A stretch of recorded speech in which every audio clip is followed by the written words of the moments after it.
we are reconvened from closed session. We're going to jump straight to Aurora, correct? Mark? My wife told you to be nice to me.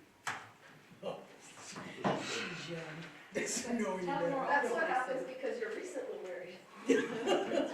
Fair enough. That'll change. Yeah, They're newlyweds. Hold on to it. fortunately and unfortunately, it's not my first rodeo. So Hopefully my last rodeo. we turn this over to Aurora. Okay. All right, does anyone need a hard copy or you guys all have everything? Oh, you need a hard copy. You have it? Okay, yes. Do you have a hard copy of it? More? Do you want one? Yeah, I have copies, I didn't know. I'll take one because I didn't download it. I would take one as well as you have it. I'll take it if you have it, Sharon. I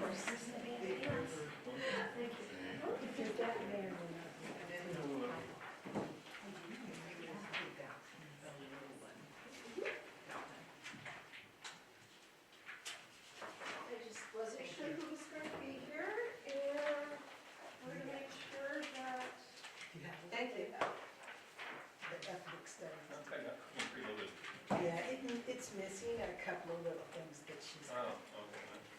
Well, everything is there, I just broke it up.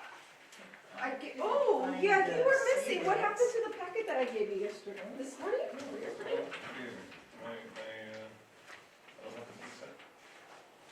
This one feels a little thin, let's trade you. Here you go. You want the full version, it's 700 pages. Is there heat in this place? Is there heat in this room? Yeah. Thank you. I was thinking the same thing, but I'm always cold, so it's, So am I. Okay. but I was in here really good shape. Like I am, Yeah. Oh, Kelly, did you? physical specimen. A copy or you good? I'm good. You sure? Okay. It's Yeah. all electronic. I'll just follow along. Okay. And I'm sorry, you're so quiet over there. I've talked to you about what we'll do with the look.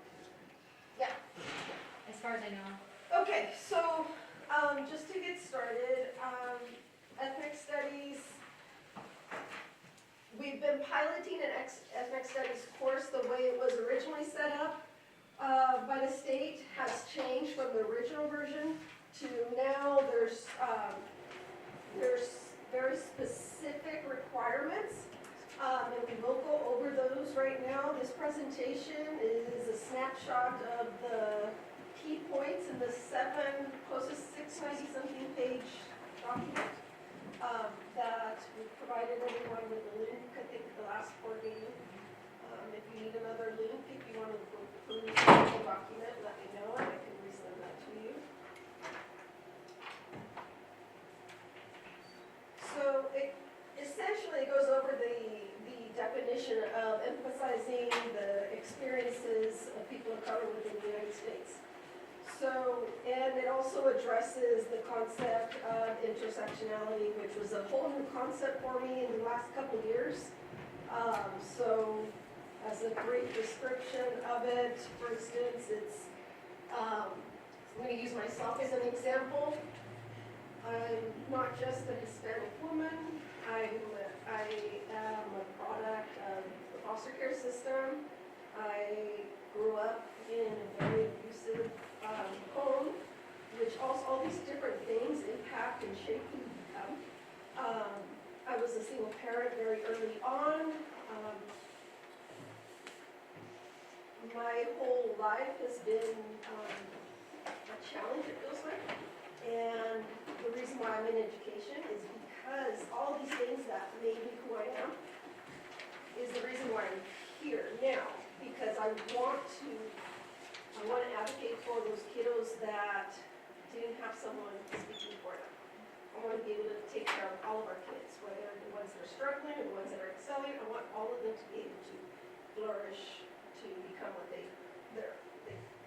them to reach their potential, whatever it may be, whatever they may dream of. So, the CD provided a list of a variety of things that, of benefits that our ethnic studies curriculum these things will impact our kids. The biggest thing that stood out to me, because it has 2 slides worth of things that they offer, was understanding, an understanding of each other. You don't have to accept or agree on everybody's points of views or where they come from or their belief systems, but have a mutual understanding and respect of each other. In this whole world, there's so many different ethnicities, races. There's no way to possibly say yes to everything. I'm going to embrace everything, but we do need to learn how to be respectful to each other and coexist. And this is what the course essentially, in a nutshell, is intended to do. So I had mentioned in regards to when this first came out, and our course is still as a pilot. It is as a pilot because it hasn't been board approved yet. So we're using a textbook that we purchased, the same textbook that the college was using. That's how we started because those were the parameters that we were given when we first got the assignment of, this is the class that's coming, this class is going to be required as part of your graduation requirements by the year 2030. So I think of my youngest daughter, she's going to be the first one, first class, her class is going to be the first class to have it as a graduation requirement. It's required to have it as the minimum of 1 semester, or in our case, 1 trimester.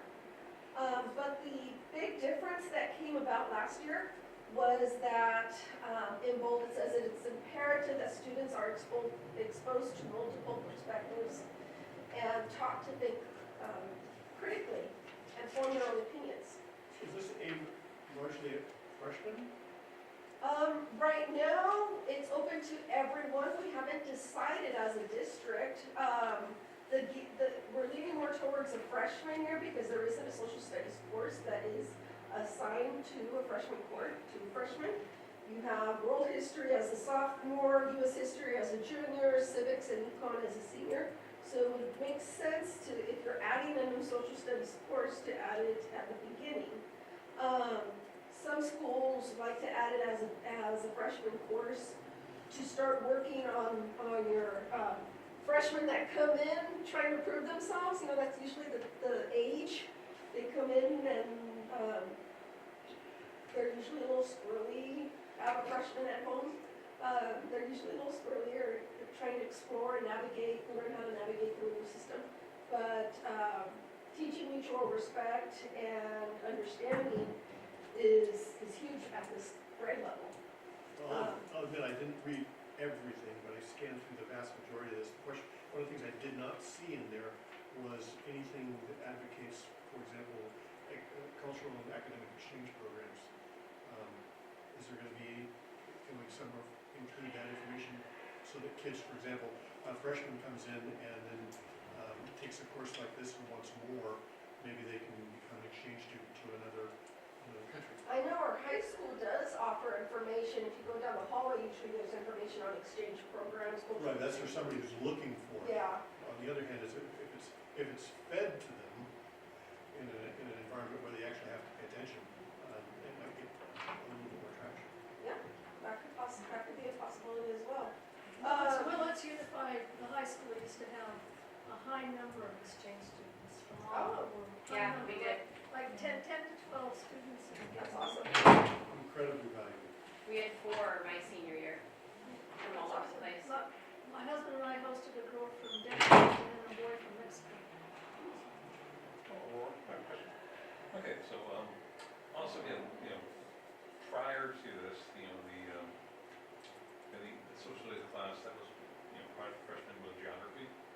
And I'm thinking to myself, since a lot of this deals with people from other geographic regions, does the curriculum actually address the issue of where actually is the region of the world where these people originate? That is part of what the conversations are going to be moving forward to in units. Yeah. I was talking with Dina, who's teaching the class right now, and some of the exercises that she's been doing with them are, go home, I want you to talk to your parents, and if you're not Native American, where did your family start out from? And get as much information as you can, and then they share it with one another. So if you're teaching this course correctly, you're not going to make everyone happy. There's always going to be something, or because you're supposed to be teaching multiple perspectives. You and I had this conversation just this week. the intent is to teach both sides of stories that have been untold or have not been as vocal in history texts. Can you give us an example? Okay, so I'm going to use, since you brought up Dina, I'm going to use her as an example. So, for instance, something that isn't as widely known or isn't explicitly taught, for instance, is our Armenian population or our Arabic populations. They don't see themselves as minorities where we consider them as minorities when we put them when we're checking boxes on paperwork and things like that. The cultures, the things that they've gone through, for instance, Armenians came in and really fought for being classified as white because they didn't want to be thought as less than, and they wanted to have the same opportunities as others. So those are things that are not explicitly taught. But when you come into a classroom and everyone is sharing where they came from, it provides us an opportunity to learn from each other. Because the whole intent of this class, it's supposed to evolve and adjust to the population of that class, of your school, of your community. And that's why at the end, I provided a CBEDS report so you guys can see where we're at. Paula mentioned something the other day when I was talking to her about all of the, there's about, as of today, there's 465 students that their parents did not state what they decided not to state what their race and ethnicities are. And I went through that list. I was going through that list today when we came over, and the majority of those were actually white as we were trying to figure out all the different families, because on some siblings were marked and some others weren't, and trying to figure that out. So the CBIDs that we have doesn't truly represent what our demographics are in our district. If you look at CBIDs by themselves, it looks like the majority of our population in our district are Hispanic, but we have another 465 students that were not, the parents decided not to document what their race and ethnicities are, and they have the right to do that. Okay, so I'm not going to go over the guiding principles and of ethnic studies right now because I have that in a little cheat sheet for you guys. So it has all the 8 outcomes. That's what all of this little sheet is, because this list doesn't do it justice. On this list, it has, for instance, it goes into the foundations of the why, and essential questions that should be examined and explored throughout the curriculum as you're going through.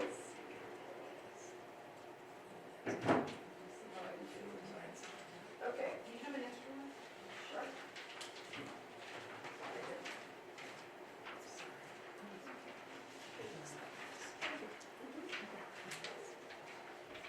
Did you work on this? Sorry, felt like I left you out. Oh, it's okay, sorry.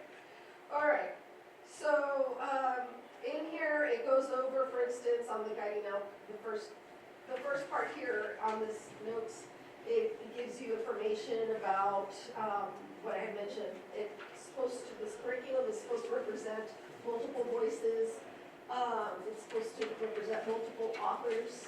And what we did at the beginning last year, when we realized we needed to get this going, I went to the social studies department at the high school, brought literally a crate full of books, and we started just diving into different voices and taking a look at different voices, and wanted to make sure I got the department's blessing on all of the different things that we were looking at, because we wanted to make sure, obviously in a once trimester class, you're not going to be able to truly dive and read all of those books, but you could just get snapshots of the different voices and different authors as it pertains to the curriculum as you're going through.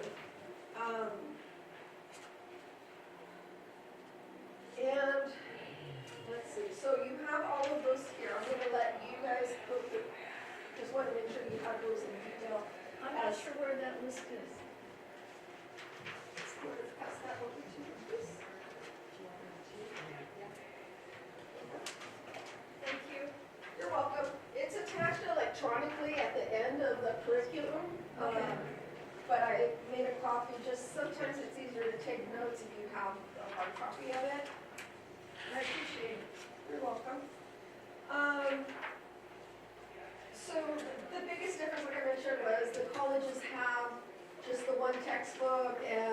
using one voice to examine ethnic studies. What we're supposed to be doing is examining multiple voices.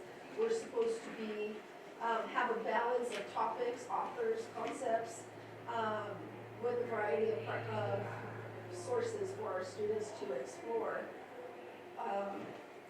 We envision a classroom having a library of authors that would represent an array of cultures.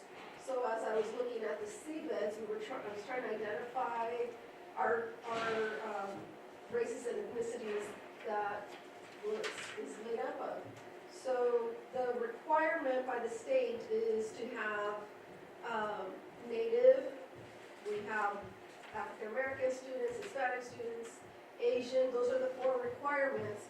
But what it was lacking for this community, and as I was going through the CBITs and trying to, and also the ones that were not identified, they didn't specify what they were. As I was going through with matching siblings, we have a group of Arabic students, we have an Arabic population as well. So that's why we added the Arabic unit in that, so that it's representative of our community. Do they want Pacific Islanders in with Native? With Asians, it's in the Asian. So it's an overarching as Asian, but then it goes into the different. AAPI or something, Asian. So this is a key considerations for district and administrators, essentially ensuring that we're on the same page, that we're doing our research on it, that we're implementing and monitoring what we're putting into place. We've been piloting, I think this is the 3rd cycle, this will be the 3rd cycle of ethnic studies that we've had here in this district. That we're including tribal consultation. I've reached out to a few different representatives and have gone out to the Sherwood main office as well to meet with the people over there. I've given them copies of everything, and they said that they would give some feedback on what we have for our Native American unit as well, so that it's more reflective of our community. I mean, just myself, my knowledge base has grown just playing with this curriculum. I didn't realize that we have 10 different bands in this area, and one that's not actually counted. So it's been a learning curve for me as well. You said this is the 3rd trimester it's been offered, is that right? How has it been received? So at first, students, the first thing that the instructor is working on when they first start is working on creating a safe environment, because we do go into sensitive topics. Talking about oneself is hard enough. I mean, it's like exposing yourself, putting yourself out there. It's hard. I mean, she's going to be 50 next year, and it's taken me a long time to be able to just share what I share about myself. It's not easy. But it's been an elective at this point, right? it's an elective, it's not a requirement. The first graduating class that will have it as a requirement are our current 7th graders. Those are the ones that will have it as a graduating requirement. And we have, it's a requirement to have that course for one semester. How about parents? How are they receiving?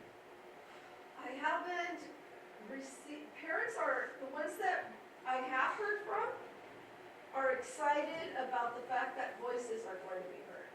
There's some parents that are concerned about, well, what are you saying, what are you verbalizing about our white population?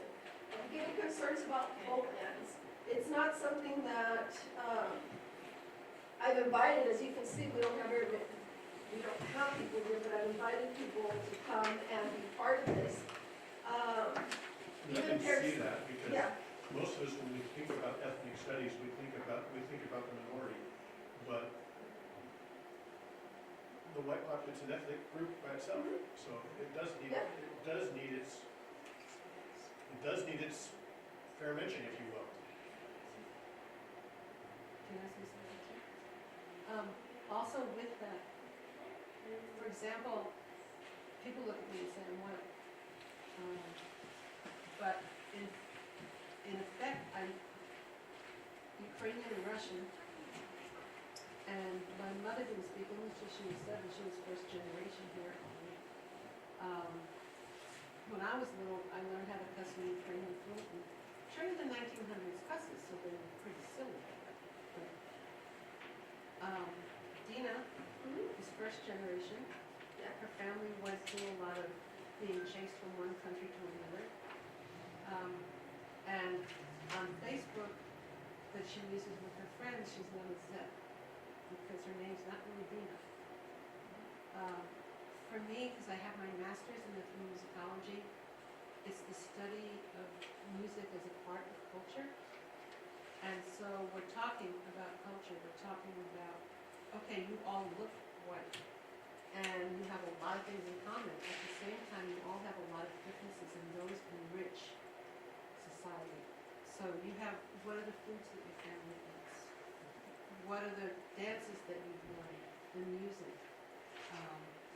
You name it. It's enriching, and it's, for me it was easy because I grew up in New York City in the middle of a neighborhood full of people from all over the place. And so that was nothing new. But it's, if we don't know about people, we think they're different a lot of times. And I had a friend a girl kept asking him, she was from Japan. My family, I'm going to make a traditional Japanese meal, I want you to come over and have some. And he was like, yeah, whatever. She kept at it, and he finally said, okay, his family was Puerto Rican. And I saw him the day after, and I said, so what did she make for dinner? And she made rice and beans. But it's traditional food for so many cultures that even though they're different, they're very similar. We also had Yulia Richley, which she's Russian. Russia, she's coming in from. So we try to get different perspectives. Like one of the things that they brought up was, what language do you teach your child growing up? Do you teach them their native language? Do you teach them English? So having the first generation that is growing up here. Yeah, the And- language is spoken in the homes oftentimes different. Yeah. I taught my boys Spanish growing up, and then with the girls I got, no excuse, but I got really busy, and I did it. And now my daughter's taking it in college, because she wants to know, and she wants to know the good words too. So they're not gonna teach them there. But she wants to know what people are saying, she says. But those are all conversations, and that's why we had such a different group of teachers that were working on this at the beginning stages. But we need to get to the point where we started from scratch, and quite honestly, in this packet, we put together the units. But one of the concerns that, and I put it in the very back, it has the concerns that, on the back of this short, it has Dina's concerns. I know she's not here, but I want to make sure that her voice is heard. It has her concerns about the course. We need to make sure that we have enough time. I did do this without the teacher's consent, so I'm guilty of that. I put together the actual pacing and the days, the actual lesson plans, just to get an idea of what that would look like if we put those units into lessons. Because she shared, her concerns was that it wasn't enough time to truly give the course justice. She felt like she was zooming from one topic to another to another to another. Those were her biggest concerns, especially teaching it at the end of the school year versus the beginning. She teaches the third trimester every year, and you have state testing, you have end of the year activities, you have all, This is a lot for one trimester. It is. That's why I put the lessons in there, just to give you an idea of what that would look like. The lessons haven't been combed through by the teachers. It's just me putting something together really quickly, just to get a visual of what that, how fast that would be paced. Is there anything that prevents us from making this a two trimester course? Good question. So our graduation requirement right now is 260 credits. If we were to create this into a 2 trimester course, I've worked with, spoken to the administration at the high school as well, taking a look at class sizes and all of that, and seeing if with our current staffing we can do this. It's doable, it'll be tight, but then you also spoke to the counselors to see what their concerns were, see if they had any concerns or questions or requests. Their biggest concern was that with our 260 credit requirement, when kids come in out of the district, if they're coming from Ukiah, for instance, with a credit requirement of 230, then they come to Willits 260. And then if we add another 10 credits, that was their biggest concern, like it's already a challenge when kids come in and out.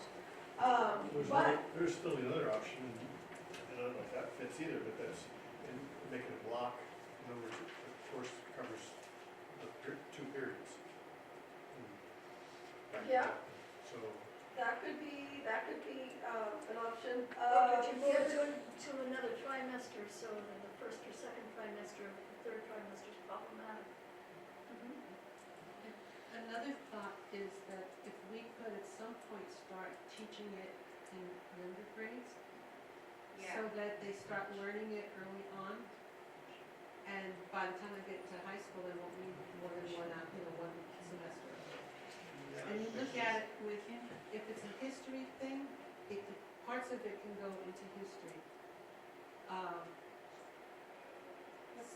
Growing up in the middle of a Puerto Rican, Black, Cuban, and Dominican neighborhood when I was a teenager, a lot of people from Cuba and Puerto Rico and the Dominican Republic have extremely dark skin and look like they're black people, and that's because a lot of the people that settled there came from Africa.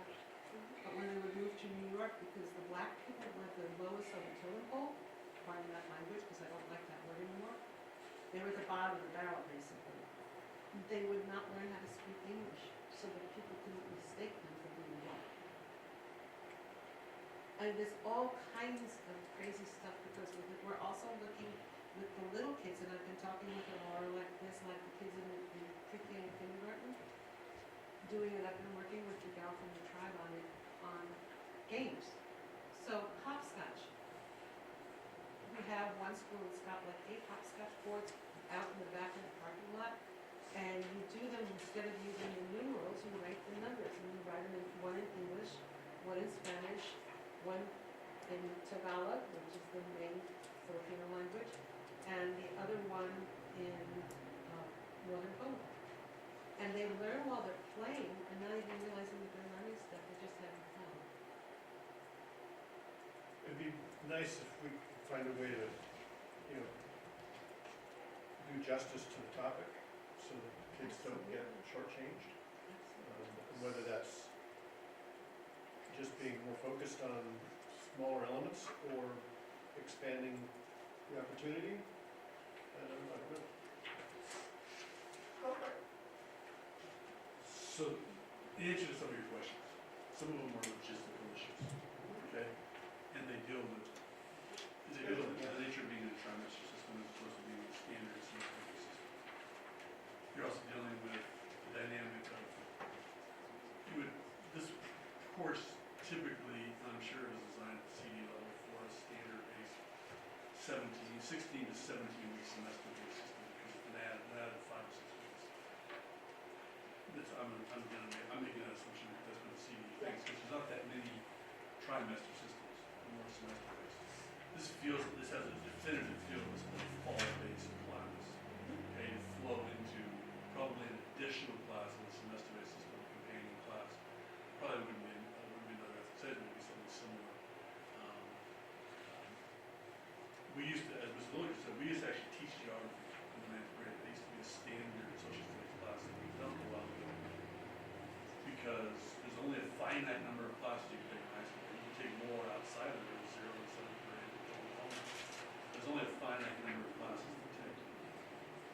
this addition, something's gonna have to go away. It's probably gonna be elective classes gonna go away. We have 100 credits requirement for lectures.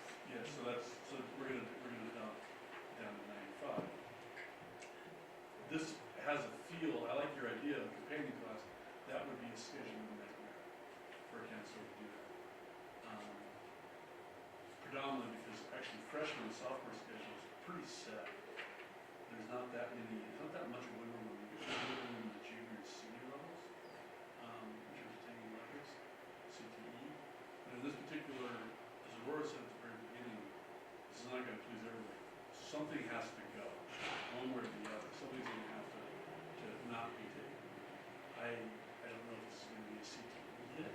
We're gonna have to talk about this, but this is about the fourth or fifth iteration in my 35 years where the state has asked us to incorporate third year math. There's been some CTE requirements that they're wanting us to do that with requirements. But this is a high school graduation requirement, not an AG requirement. First time that I've seen one of these in a while, where they've actually made this a graduation requirement, which forces us now to pivot. Does that do the same thing does this affect St. Adrian State? Yes, Yes. yes. To answer another, well, yes, but to answer another question is, it's very difficult for you to take a high school level class, a 9-12 class, in the 8th grade level, the 6th or 7th grade, and get credit for it. There's very few classes, and this may be one of the ones that we can designate, but you can really only take a couple classes in 8th grade. It's only math and foreign language that you can designate as, if you take it in middle school, those are the only two subjects that you can count them towards your graduation. So is it David really? has a question. Yeah, actually, a question and a comment. Okay, first off, well, again, I honestly don't think this can really be addressed in one trimester, just based on just what I've seen. Part of my thinking was because of the difficulty of scheduling freshman, sophomore, and this is, I'm not even sure this is the thing. You know, we have a math progression, we have, science progression. Maybe a freshman class that deals with some of the basic concepts, maybe some narratives, that sort of thing. And maybe junior year or senior year, you have a second class that deals with more depth, maybe more narrative stuff, maybe more literature, that sort of thing. So you can break that would make the scheduling a little bit, troublesome. I'm not sure yet, it would probably have other, that would create other problems. I'm thinking, so trying to get all of it in 1 year, if we could basically punt the freshman year to somewhere in junior and senior year, that might open things up a little bit. We're gonna have to be creative. Okay. Yeah. And also my comment is, are we still looking for maybe more source material for the, as far as narratives and resources? It's not finalized. Okay, yeah, got it. It's not finalized. All right, okay. It's not board approved, it's not finalized, so until it's board approved, then. Okay, well, I don't know.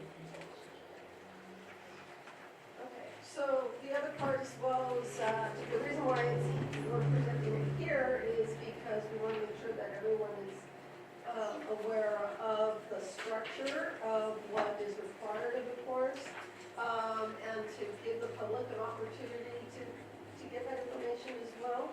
But I believe we need to be a little more creative in regards to getting this information out to parents prior to actually adopting it and approving it. So this whole presentation is just laid out as notes for the 700-page guide. So one of the first things that it covers is identity, to know what your implicit biases are, to have cultural awareness, and how that may impact not only the students, but the teacher as well, to be aware of what their biases are prior to getting into that class and engaging in teaching. Because the whole purpose is to explore both spectrums and things, and then have a dialogue about those kind of things, about things that may not be comfortable. So making yourselves, the educators and the students both, the teacher and the students both, would be vulnerable in this type of situation. because they're talking about things that are very sensitive and dear and near to their hearts and to their communities. So, democratizing the classroom. What the guide states is that this is going to be an environment that's led, that's co-led, teacher and students. So the topics that that the students are dealing with in their own cultures, they're going to be their own ethnicities, their own backgrounds, their own homes, things that either happened with parents or their ancestors or their current neighborhood. This is a venue in which they're going to be sharing with their class and learning from each other and learning to respect. They don't, like I said, they don't have to agree with everyone or say, yes, I totally agree with you, but be respectful and learn to coexist and listen to each other's point of view. The other part, obviously, is reinforcing literacy. We met with the English department as well at the high school to get an idea of how to strengthen the curriculum to push academic vocabulary and writing into the curriculum, because all of our kids need that, as you'll see in the next presentation when the actual board meeting starts. Culturally and community relevant and be responsive. So things may change in our community. This curriculum is supposed to adjust and address the differences in our kids' backgrounds. I mean, we have all of these students to address the variety of ethnicities that I had mentioned earlier. But for instance, we have some kids that are first generation from Australia as well. So they come with their own things that they would probably share. So the class needs to be flexible to address the different things that people are coming into the class with so that they can learn from each other. Once again, be respectful. That's the whole idea of time before us, to be respectful to each other. We've mentioned the in-class community building, productive conversations. One of the things that it states in there is to be careful and have careful attention to their own political viewpoints as an instructor. We need to be aware of our viewpoints so that we're not pushing our viewpoints and our own biases to the students, and allowing the students to feel empowered with their own opinions in the class as well. Because everybody, this community as a whole has an array of, it's not just one direction, it's quite broad. And we still live with each other, we still depend on each other for everything. I depend on different people for different things. I share my kids with a lot of people, even in this room. People help me out with my own children. We depend on each other. It's a small town. So the essential questions are there for the entire curriculum, but like I mentioned, it goes into more detail in this packet here. This was the only thing that I really thought was helpful. So when you will have a homework assignment as you're diving through the actual curriculum. These are things to look at, the essential questions, the outcomes that, it's kind of like a guide. Is it really addressing these areas? How's grading done in the class? Essays? What tests look like for grading? So right now we have writing assignments, we have presentations, we have participation. There's a variety, she's using a variety of ways for kids to earn credits in the class. We do have, right now it's more of an elective, but when it becomes a requirement, we will have more right now than what we currently have. We will have more English learners, so that's why there's a Spanish English glossary in there as well, for key terms. But right now, it's pretty much student production, input, participation, writing assignments. So we're trying to hit the literacy, the writing a little harder, I think district-wide. And we've already discussed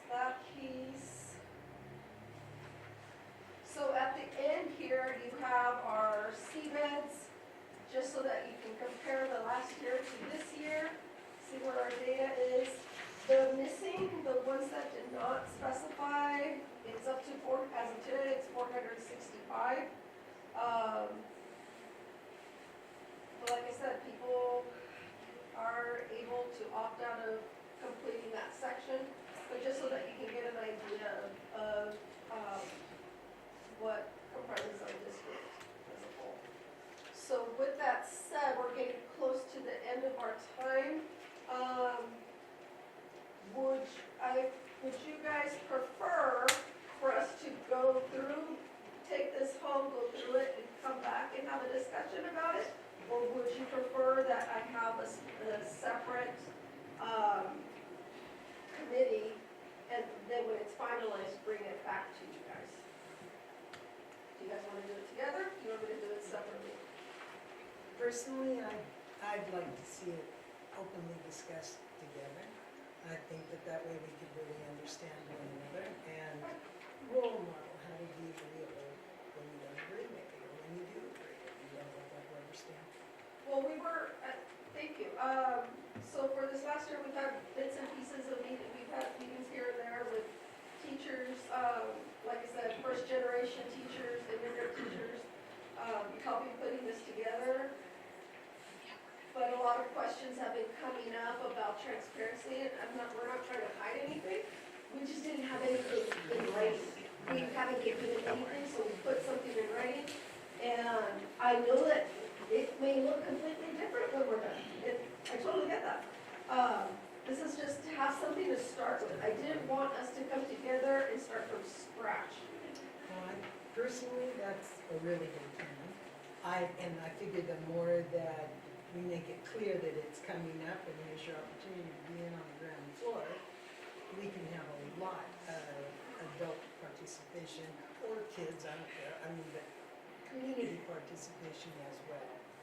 I would like to get student input as well on this, since it's their course too. I'm also concerned about one other thing, and that is getting grades, getting classes reassigned, so to speak, to the 8th grade. We have 2 that are acceptable. Is that a difficult process to make? It's not our choice, that's the state. The state allows you to, Those two subject areas. You can do up to 2 years of the same foreign language, or like algebra, geometry, you can take any math courses, high school math courses in middle school. They don't count towards your graduation requirements, but you could definitely take those earlier on if you're academically ready for it. My big system experience, spidey sense is going off on this, in that this is gonna impact AP classes in some districts. And so they're gonna find a workaround, and they're gonna allow us to drop in the subject. My guess is gonna be science. And some districts are trying right now, haven't been completely approved, but trying to incorporate components of this in other curriculum. But when you do that, then you swap it with something else, so. So just that as a guess, I was expecting the science class to run on the science that you might take as a freshman. So there's gonna be a domino effect. Once it's unveiled, and you go forward in 20, 26, 27,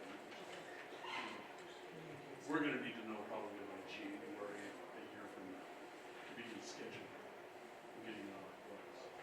So we got about a year and 3 months to do this, to kind of get this done.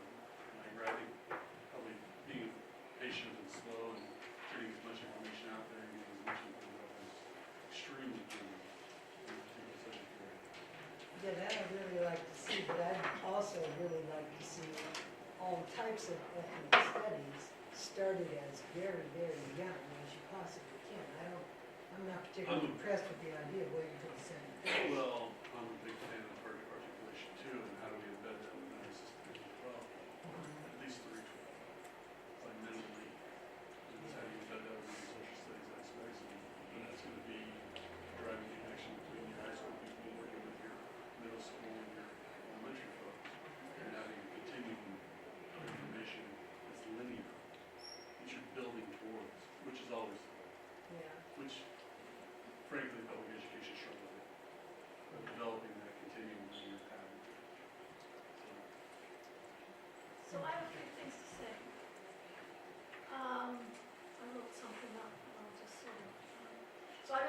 reviewing the ethnic studies requirements since I came on the board in 2018. And the original bill was passed in 2016 requiring the State Board of Education to create a model curriculum in ethnic studies. So the first committee was made up of college professors that taught ethnic studies. And that the first curriculum that was created provoked a public outcry when it was published in August 2019. The first draft contained a very anti-Semitic perspective and a neo-Marxist slant. That has come to be known as critical or liberated ethnic studies. And because of the outcry, the things were changed again and again and again. And so there ended up two different types of ethnic studies. There's the critical liberated ethnic studies and there's the constructive ethnic studies. And constructive ethnic studies elevates ethnic groups, their contributions and backgrounds without denigrating others. It prevents a range of political perspectives and equips students to understand multiple points of view. I want to thank Aurora for all her hard work. She's put an awful lot of work into this, and she's lent me her ear over the years when I've gone to her and voiced my concerns. And Aurora's a gem, so I just hope she knows that. And in her curriculum, she links to a letter from Governor Newsom, his final direction to school districts in regards to ethnic studies. The letter warned that some vendors promoting materials for ethnic studies did not meet the requirements of the legislation, which includes not promoting either indirectly or directly discrimination based on disability, gender, gender identification, nationality, race, or religion.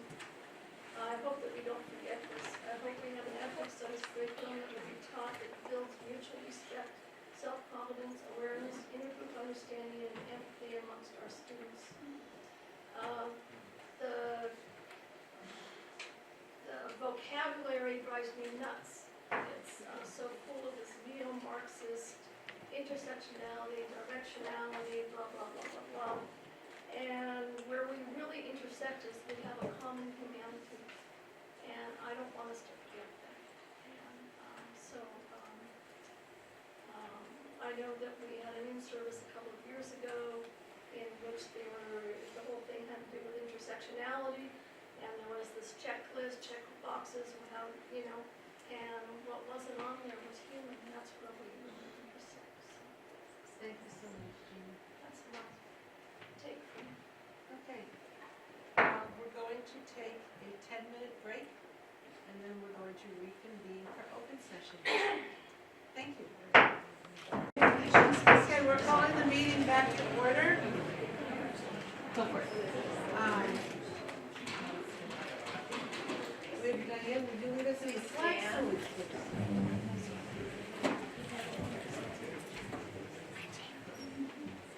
I pledge allegiance to the flag of the United States of America and to the republic for which it stands, one nation, under God, indivisible, with liberty and justice for all.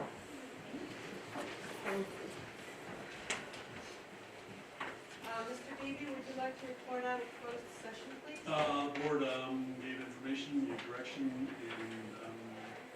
approved a variety of items.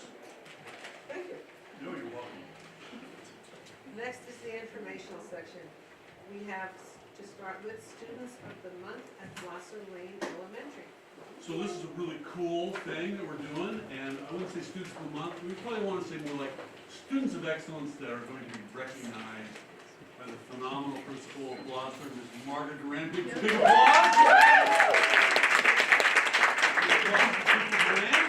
Okay, this is always such a cool time, and we get to see a bunch of new faces, and we get to see recognize some students that are here, and thank you all for being here to recognize your amazing sons and daughters.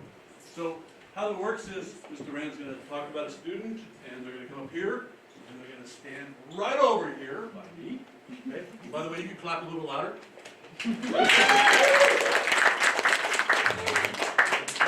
all I got, that's all I can get. I wanted an SRO. Okay, anyway, so we're gonna have them right here, we'll line them up, we'll take a picture, and then we're gonna take a little recess afterwards, because unless you wanna stick around for another 2 or 3 hours and listen to really cool board stuff, we're gonna let you go. Okay? Mr. Rand, it's all you. I will be happy to hand them out as We'll well. shake your hand. I'll shake your hand. Very official. Very Unless official. our outgoing board members would like to do it, which I think would be a good idea.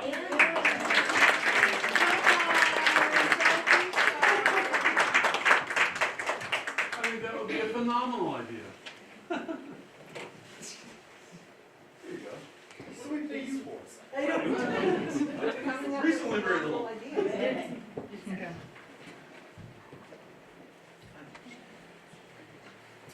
So, this evening, Gloucester Lane Elementary has chosen these students that we will be honoring as this month's Certificate of Achievement Award for exhibiting the qualities of our campus culture, being safe, respectful, responsible, and kind.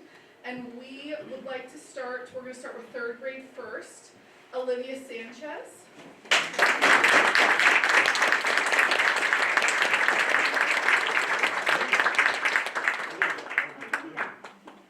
There you go. You can stand right, you can run over here, you can stand right by me. Right. Abigail Jones.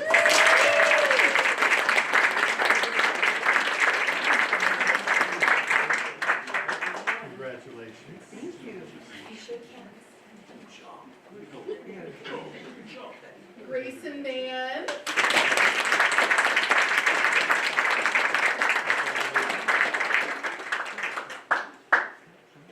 No, here's his.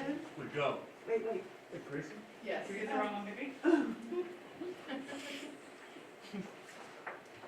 Trent O'Farrell.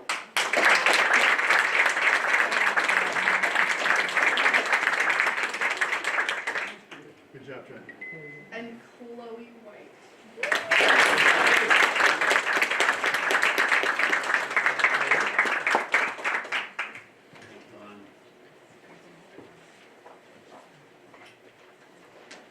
Picture time. Everyone look back here. Margaret and Mark.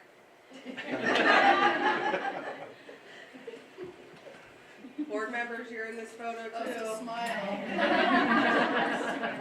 Okay. Thank you. Mom, Dad.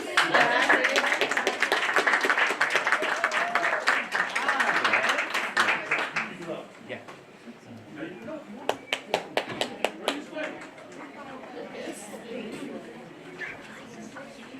Comparing to our, we're gonna take a little, like 2-minute breaks, you can exit stage left, or you can take a Okay, we're back to order. Next, we have Aurora, and she'll be talking about grade level CAA, SPP, and LPAC performance analysis.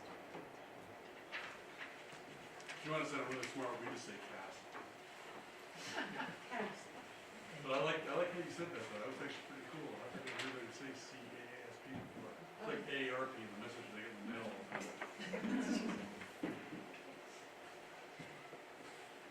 So thank you for this opportunity to present this information to you guys today. Let's see if it'll pop up. It may not.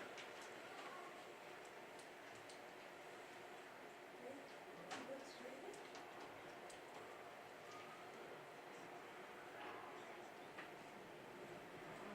Yay, technology. Yay, woo. All right. Okay, there's a link in there in case you guys want to go in and dive through all of the data yourselves.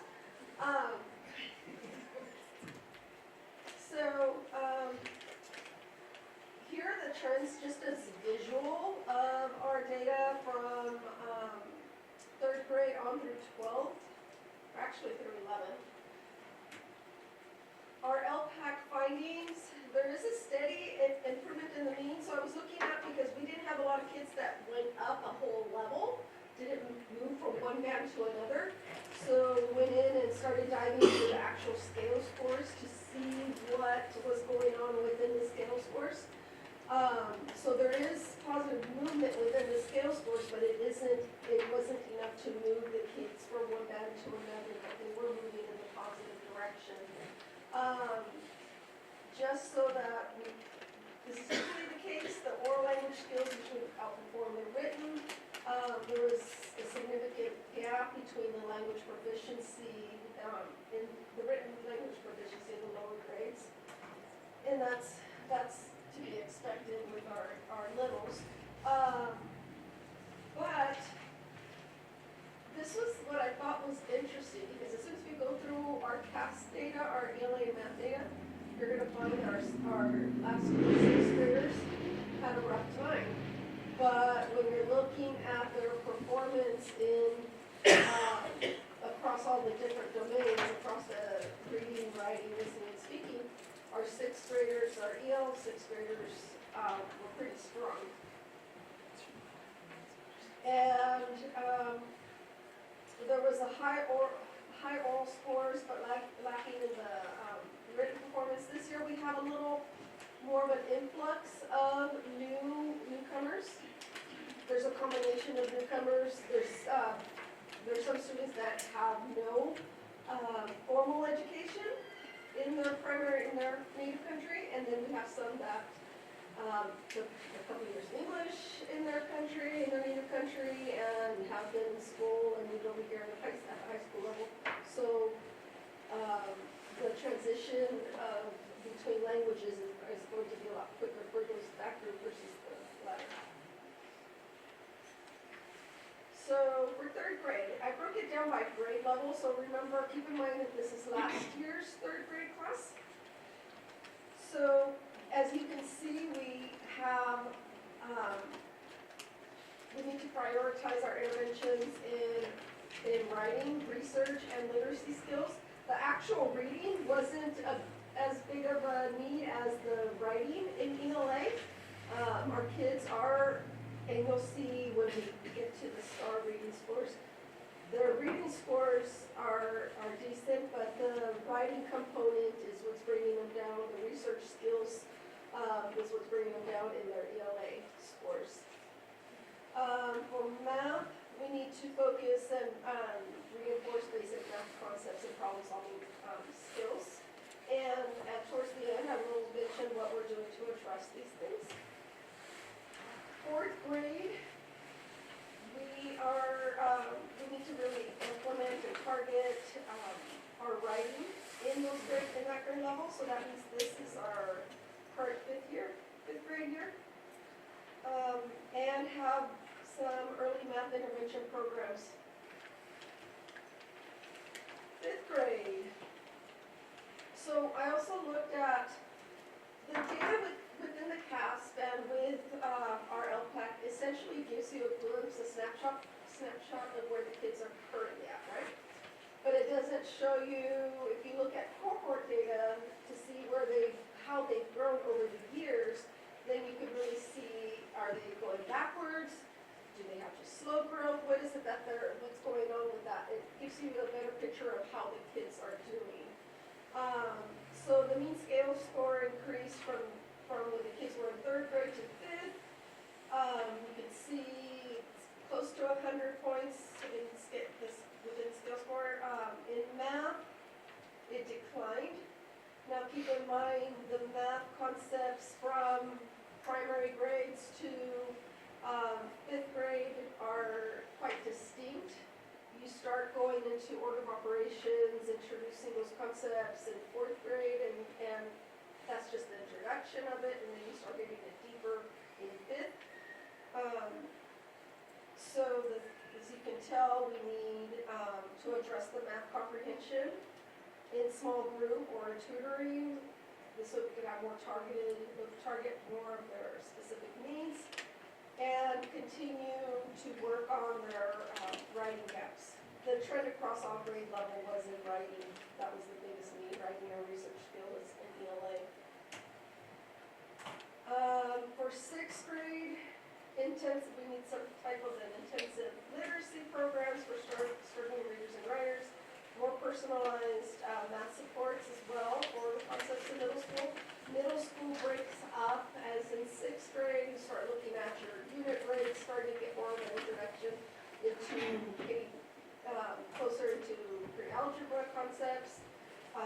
7th and 8th, it's pretty much all pre-algebra. But also keep in mind that algebra is more of a developmental skill. Some kids developmentally are not prepared for it. Some are, I mean, they're introducing those concepts. The missing atom, as they call it, in your first grade, that's what they're calling it, that's what they call it, they're missing atom. So they're introducing algebraic expressions that young in Common Core. So for 7th grade, which is our current 8th, continue emphasizing problem-solving skills, and we need to push writing across all subject areas. That is something that Bechtel has been pushing across all subject areas to try and promote more writing opportunities in the rest of the subject areas, not just ELA. I think even our lovely art teacher that was just here a while ago was talking about how to reinforce art in her classroom. Introduce, for 8th grade, introduce targeted writing. Once again, targeted writing over here, so working. Writing and research skills were the main things for those grade levels. And math workshops. Now, here we have 11th grade. Once again, the same type of concepts. So what I thought was interesting was seeing all these things that are occurring. So I started looking at, obviously I can't present individual student data here. But I started last school year, as soon as I started getting some of the results, I started interviewing 11th graders that I knew were in calculus and trying to find out why they scored a 2 on the CAS, on SBAC. Why they were nearly meeting standards, why they haven't met standards on the test. So there were several of those that I spoke to, as well as at the middle school. I didn't interview any of the elementary. Is at that age, well, at least for Brooks, I would say more so 3rd grade. 4th, they're kind of pushing it, but they have more of wanting to please their teacher and wanting to do well, whereas you get to the age of my own kids, and they're a little more rebellious and stand out a little more. Yeah. So when I was speaking to those kids, some were kids of parents, and I talked to their parents too, parents that works within the district. And they were surprised that their kids didn't score high either. So we were, a lot of the comments, the feedback that those specific kiddos were giving us were, well, I just wanted to get it done. Why do I need to take it? I'm not being graded. Those are the ones that didn't do as well. I was just curious on the why. So I was doing a lot of post interviews. And at Bechtel as well, just like, oh, I'm not graded. So, with that said, this school year, our lovely high school math ELA department decided to do a participation grade. You take it, you participate, or try to provide some kind of incentive for them when they're taking the STAR reading assessment. So they were trying to see if they can incentivize the kids to try hard. At Bechtel as well, now that we incorporated it as a school, they've incorporated a couple of different interventions for both ELA and math. Now the kids know that their STAR reading score or their STAR math score actually has a purpose to it.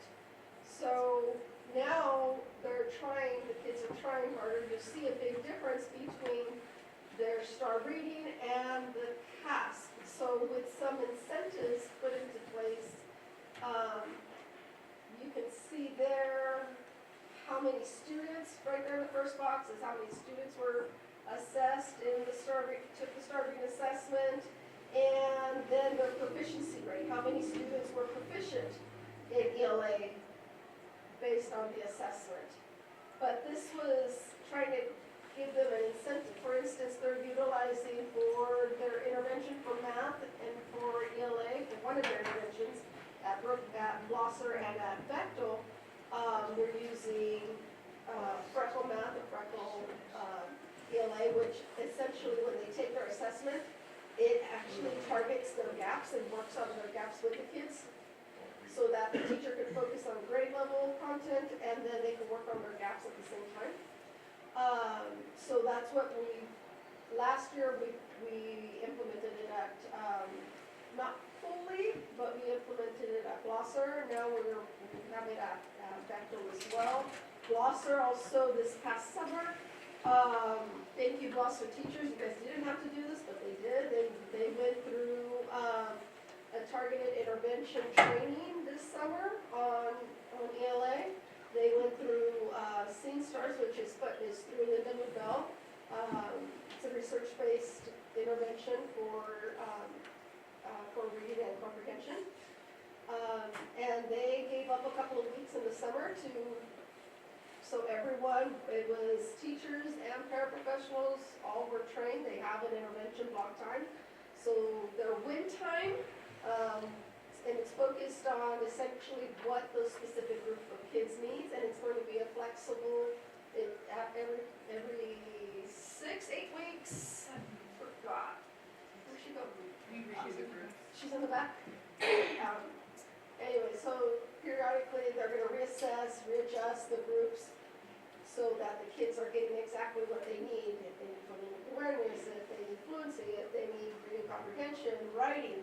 It depends on what the kids need. So it's a school-wide block of time that they're working on. So that's what Blosser and Bechtel have going on right now. But as you can see, the difference between making kids realize that the assessment is serving a purpose versus taking an assessment that they didn't feel. I'm so frustrated with the calculus class. Really, guys? Out of all the kids. But this is where they're at in mathematics. So they took the STAR assessment in math. That's the amount of students at that time. That was the amount of students. Bechtel just redid theirs, so I didn't have their updated data there. So every trimester they're redoing their data to see how kids are progressing. But then it shows you their proficiency rates in mathematics as well. And so takeaways, our challenges are in writing, math with comprehension, and essentially the procedures in the mathematic equations. Reading and listening are steadily improving. We need to focus on our writing. So short-term goals, we need to launch and focus more on our writing. Also, while providing we do have math tutoring at some of the sites as well. If you want more information on the intervention that we do have, there's a link there for the Freckle for ELA and math for grades 3 through 8. We need to review and enhance our writing and research skills, and that's going to help our English learners as well, because that's the same area that our English learners are struggling with. So this will help everyone. I did mention what Blosser is doing and long-term goals. We need to enhance and really have a targeted intervention plan for our writing across all grade levels. That's something that we need to work on as a district and strengthen our research and inquiry skills, of course with more professional development. And explore what works for similar districts. For instance, Mariposa County and Plumas Unified, I threw that in there to see if we can visit or communicate with them and see.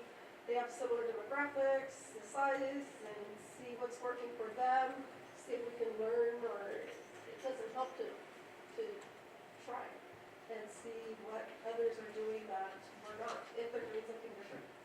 Can I make a comment about the writing? Because that appears here over and over again. I've recently been reading some articles about how writing by hand engages the brain in a totally different way. And It's a different learning modality. huh? It's a different learning Right, modality. and then poking keys on a keyboard. And that maybe the problem with writing is maybe because, is partly because of that factor, is the kids aren't writing by hand anymore, they're poking keys on a keyboard, which is a totally different use of the brain. You have to think differently, be much more organized in our thoughts before we put them on paper, because you can't just go back and immediately change a sentence or a paragraph. And be much more organized. Anyway, that was just a thought. Yeah, no, definitely. Thank you. Thanks, Laura. Thanks, Laura. Thank you, Laura. Okay, and next is the CBES report. Pretty simple, we're static in enrollment. And this, one of the slides, Aurora probably showed about 5 more students than I got in mine, so she was going to cover a little bit later. We're plus or minus, we're in the plus or minus 10 category. How are we doing with attendance? Good. Really dashboard came out, and actually I finally got some keys in the spot. I guess we passed. We improved in attendance, decreased in chronic activity. Thank you. So, Okay, next we have. I have a suggestion. Yes? We have some, we have a lot of people in the room, I've been told that they're here to talk about charter schools. Is that correct? Oh, yes, we do have that. You wanna do that next? So, can we have can we intersperse a public comment in for the people that want to talk about charter schools? Or would you, Aaron, Charlene, would you like us to wait until, before you public hearing? It would be lovely if the parents could make their comments now. They each have 8 seconds. I'm gonna give you 3 minutes, but total for everybody. It's entirely up to the board's discretion. Dr. Willett? Okay, so this public comment will be just, this particular will be just strictly on the public hearings for Willits Charter School and Willits Elementary. Right? As long as you're, That's fine, it's your show. that's fine. I'm just doing your will. Do it. So. Thank you, Mark. My lovely crew, please come up here and Why you get to go first? What about Aaron? I'm not going first. Rochelle Hall. I'm here. I'm happy to go first. I'm not a parent. Please, Aaron, please, whoever wants to come with us. I am a parent. There we go. Hi, I'm Katie Brenneman, and I'm the mother of 2 students at Willits Elementary Charter. And my son's in 3rd grade, my daughter is in kinder. And the year JD started was, JD's my son in 3rd. That kinder year, there were only 2 spots open of 22. And there were like 70 applicants that year. So we honestly, as a family, feel like we hit the jackpot, being able to be enrolled in this school. And a lot of that had to do with how important the school's been for my family. A lot of the structure with this school inherently works on social emotional learning. And I am the parent of 2 very different children. And my son, who is neurodivergent, a lot of his needs are really in this social emotional learning aspect. And being that it's interwoven so readily into almost every aspect of how these kids are learning has enabled him to flourish and bloom and show his intelligence level in a way that in a more structured or different setting, I'm not sure he would be able to blossom. And also in a more reserved setting of going fully into special ed, I don't think that he would have the opportunities to explore some of the more standard social emotional learning that he really has needed. My son is incredibly intelligent and has been able to express those different levels of intelligence in different forms, and with the supports that have been offered at this school specifically, he's just grown leaps and bounds. My son is thriving. My daughter is also fully engaged in school, and she gets irritated often on the weekends when I wake her up in the morning. She's like, great, let me get ready. And I'm like, oh honey, there's no school today. And she gets mad at me. So I think that speaks volume that a kindergartner wants to go to school 7 days a week and gets annoyed when we have extra days off. I also just want to say that this school's emphasis on caring, community, and being a good friend is so important, particularly for the kids who are different, and particularly for the kids who often feel on the outside. In kindergarten, he would typically stand off and observe other kids playing, and he didn't know how to engage. And with the instruction, not only to my son, but all of the other neurotypical kids in his class, they started drawing him in of their own volition. No one's coaching them like, hey, you need to play with the kids who are on the outside. They're learning by example. That inclusion is so much better than division. And I honestly just can't thank this school enough, and Charlene and all of the staff who have been really vital in nurturing my little family. And I honestly don't know what we would do without them. So I'm appreciative of your opportunity for me to speak on behalf of this school that I really love very much. So, thanks. Thank you.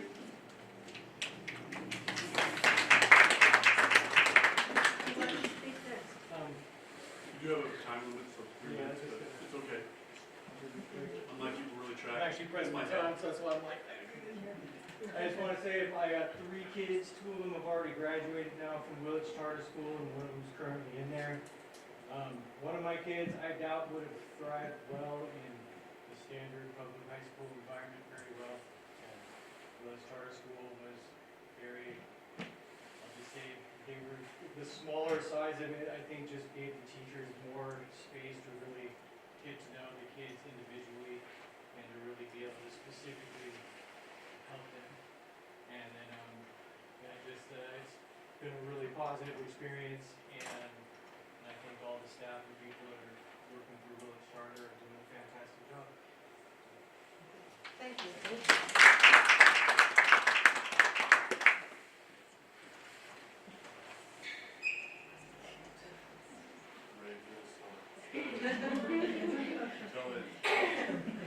My name is Susan Klima. My daughter is Giovanna. She's a 3rd grade student at Charter. Second. She has been going there since kindergarten. We have thoroughly enjoyed the experience, and the fact that she has seen all of the teachers that she's been comfortable with from the time she started school, and they're still there, and she still feels comfortable and confident in going to them. That gives her an opportunity to thrive because she knows that she's got someone in her corner the entire time. The fact that they implement second language, or teaching Spanish in the arts, she's excited about learning other languages. She wants to go to other countries, and I don't think that in a typical school setting, she would get as much involvement in these other aspects that Charter does. The community, all of that is wonderful, but also the curriculum and being in such a small school gives the children individualized education. When they see your child is struggling in this little aspect of math or English, they have the time to focus specifically on those needs and help bring that child up because they're so small and they get to focus on them. And we're just really happy with our experience there.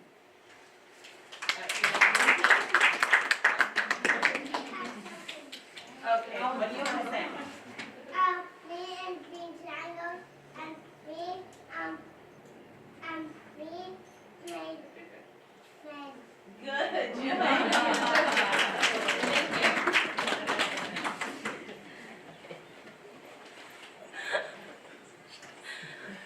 That's a tough act to follow. Hello, my name is Carl Crowley. I'm the father of a 1st grader at WEX. My family and I recently moved back to the area after living in the Bay Area for 15 years.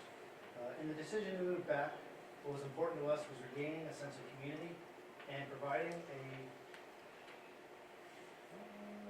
our children with a great education. I am happy to say that after being accepted into WEX, we have found that.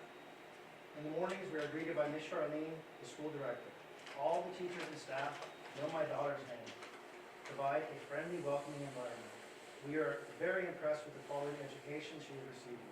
In addition to core subjects, she has music, art, and Spanish. The teachers are highly knowledgeable and create an engaging learning environment.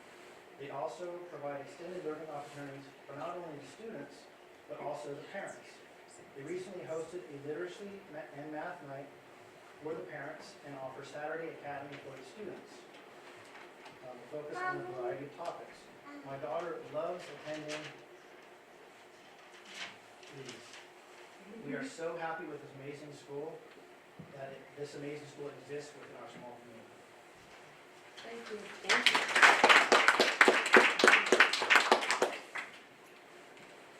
Anybody else? Is this teacher's as well? Yes. Maribel?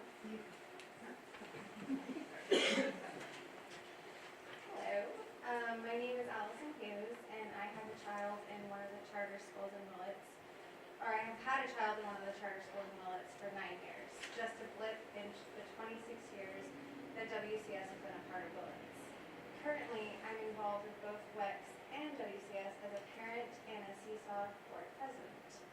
My children have flourished in a community that has encompassed them in education while learning in ways that help them learn about the value of their voices as well as the value of a supportive community. They are encouraged to be an active member of the community in which they are surrounded by. Currently, my youngest is thriving at school with a job she lovingly calls chicken tender. She helps others take care of a couple of chickens, and she takes that responsibility very seriously. Sometimes she will come home singing in Spanish, and other times she'll be telling me about a person in history and asking me to look them up. My teenager is at WCS, learning how to navigate the changes in life in a supportive environment. He may be having fun while learning with a group or hands-on, but he is actively gaining education and so much more to take with him as he makes his way through the school years. As the Seesaw Board President, I have seen how integral the support of the district has been in our school's success. We look forward to working together to support special education services, security procedures, and educational ideas. We are excited about the growth and changes at both schools over the years. WEX has a strong literacy program, a strengthening math program, and we can see the results of the student leadership program. We are thrilled that our students are receiving foundational literacy skills that will help them to navigate life. WCS has an active and strong student leadership program, and we continue to develop college credit courses that significantly contribute to students' progress in their learning and career planning. Thank you for your time. Thank you.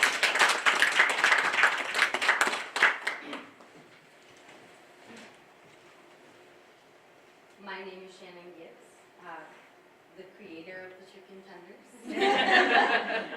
And I've been a first grade teacher at WEX since 2019.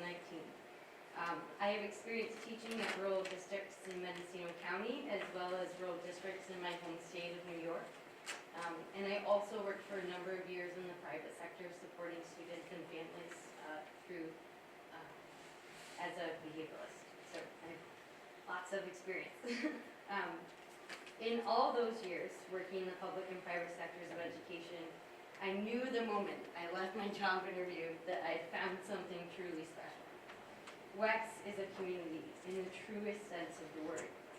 In this community, there's a sense of wonder and excitement, a community that fosters the growth of children well beyond our classroom walls. Our community is inclusive of all abilities, identities, and cultures. A community that strives to know better and do better for students, families, and staff alike. Our growth mindset is supported by our current and past directors. When we find new science, new data, a problem, we work collaboratively to find a solution. Whether it be through furthering our skills and knowledge through professional development or supporting our students, there's always a way through it together. Thank you for your time. Thank you.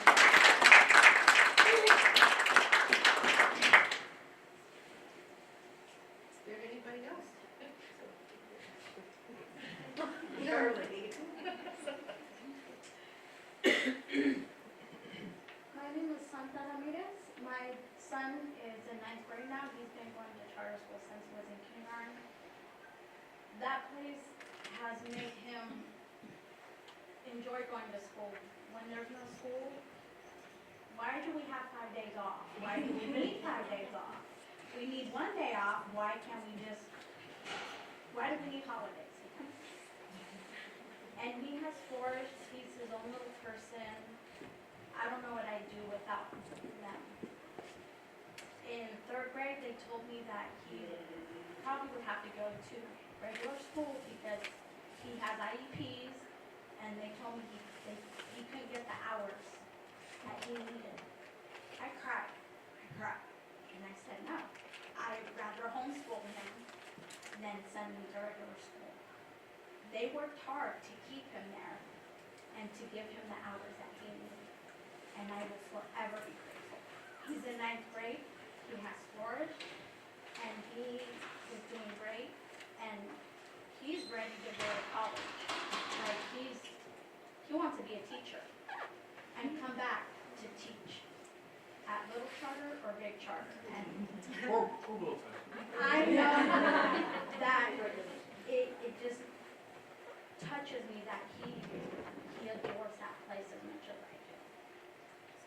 So I'm just glad that charter school is around and will be around for a long time.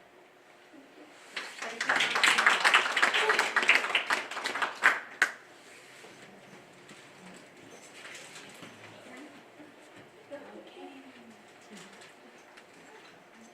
My name is Katie Lacey.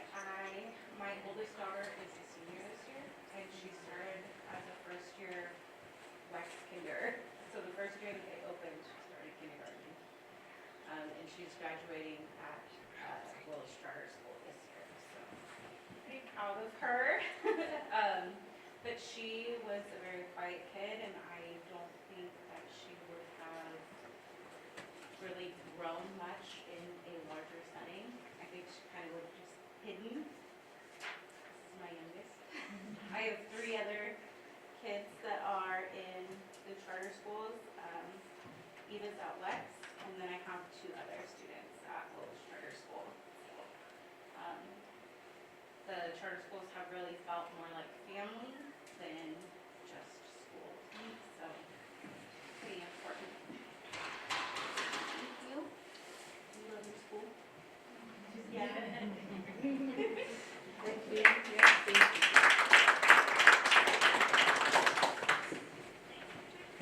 Share the narrative of your constituency where these are public,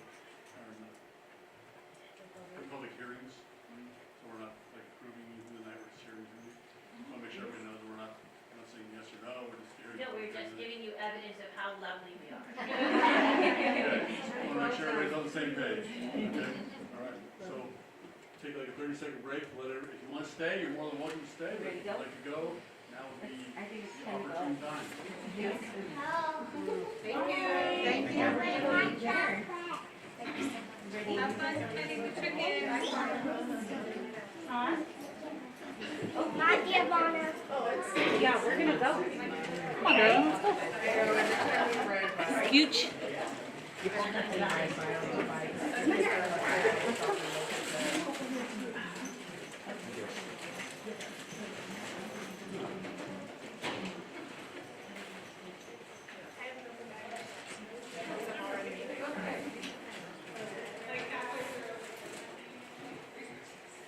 So next we have CSEA comments.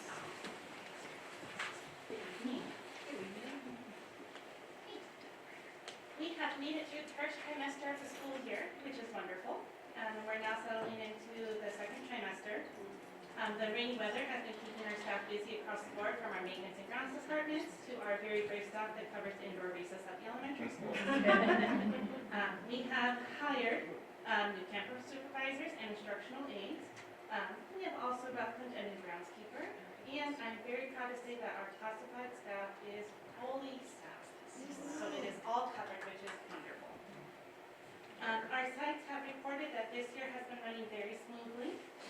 At our last November CSEA meeting, many expressed across the board that this is probably the most organized and seamlessly run school year that they've experienced during their time with Willits Unified. And some of them have been here for a very, very long time. That is a testament, I think, to the hard work that everybody puts in. Not only our classified staff, but our teachers, our support staff, and especially our admins on all levels. So CSEA would like to give a special thank you to our site leaders, our principals, vice principals, all of our amazing staff at the district office, and of course, Superintendent Beebe.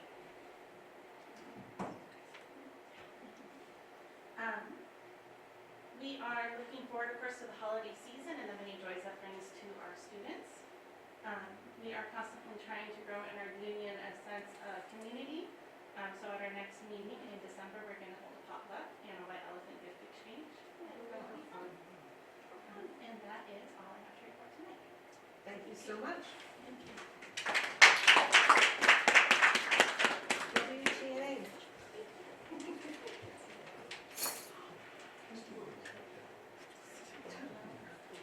David, are you water well overhead?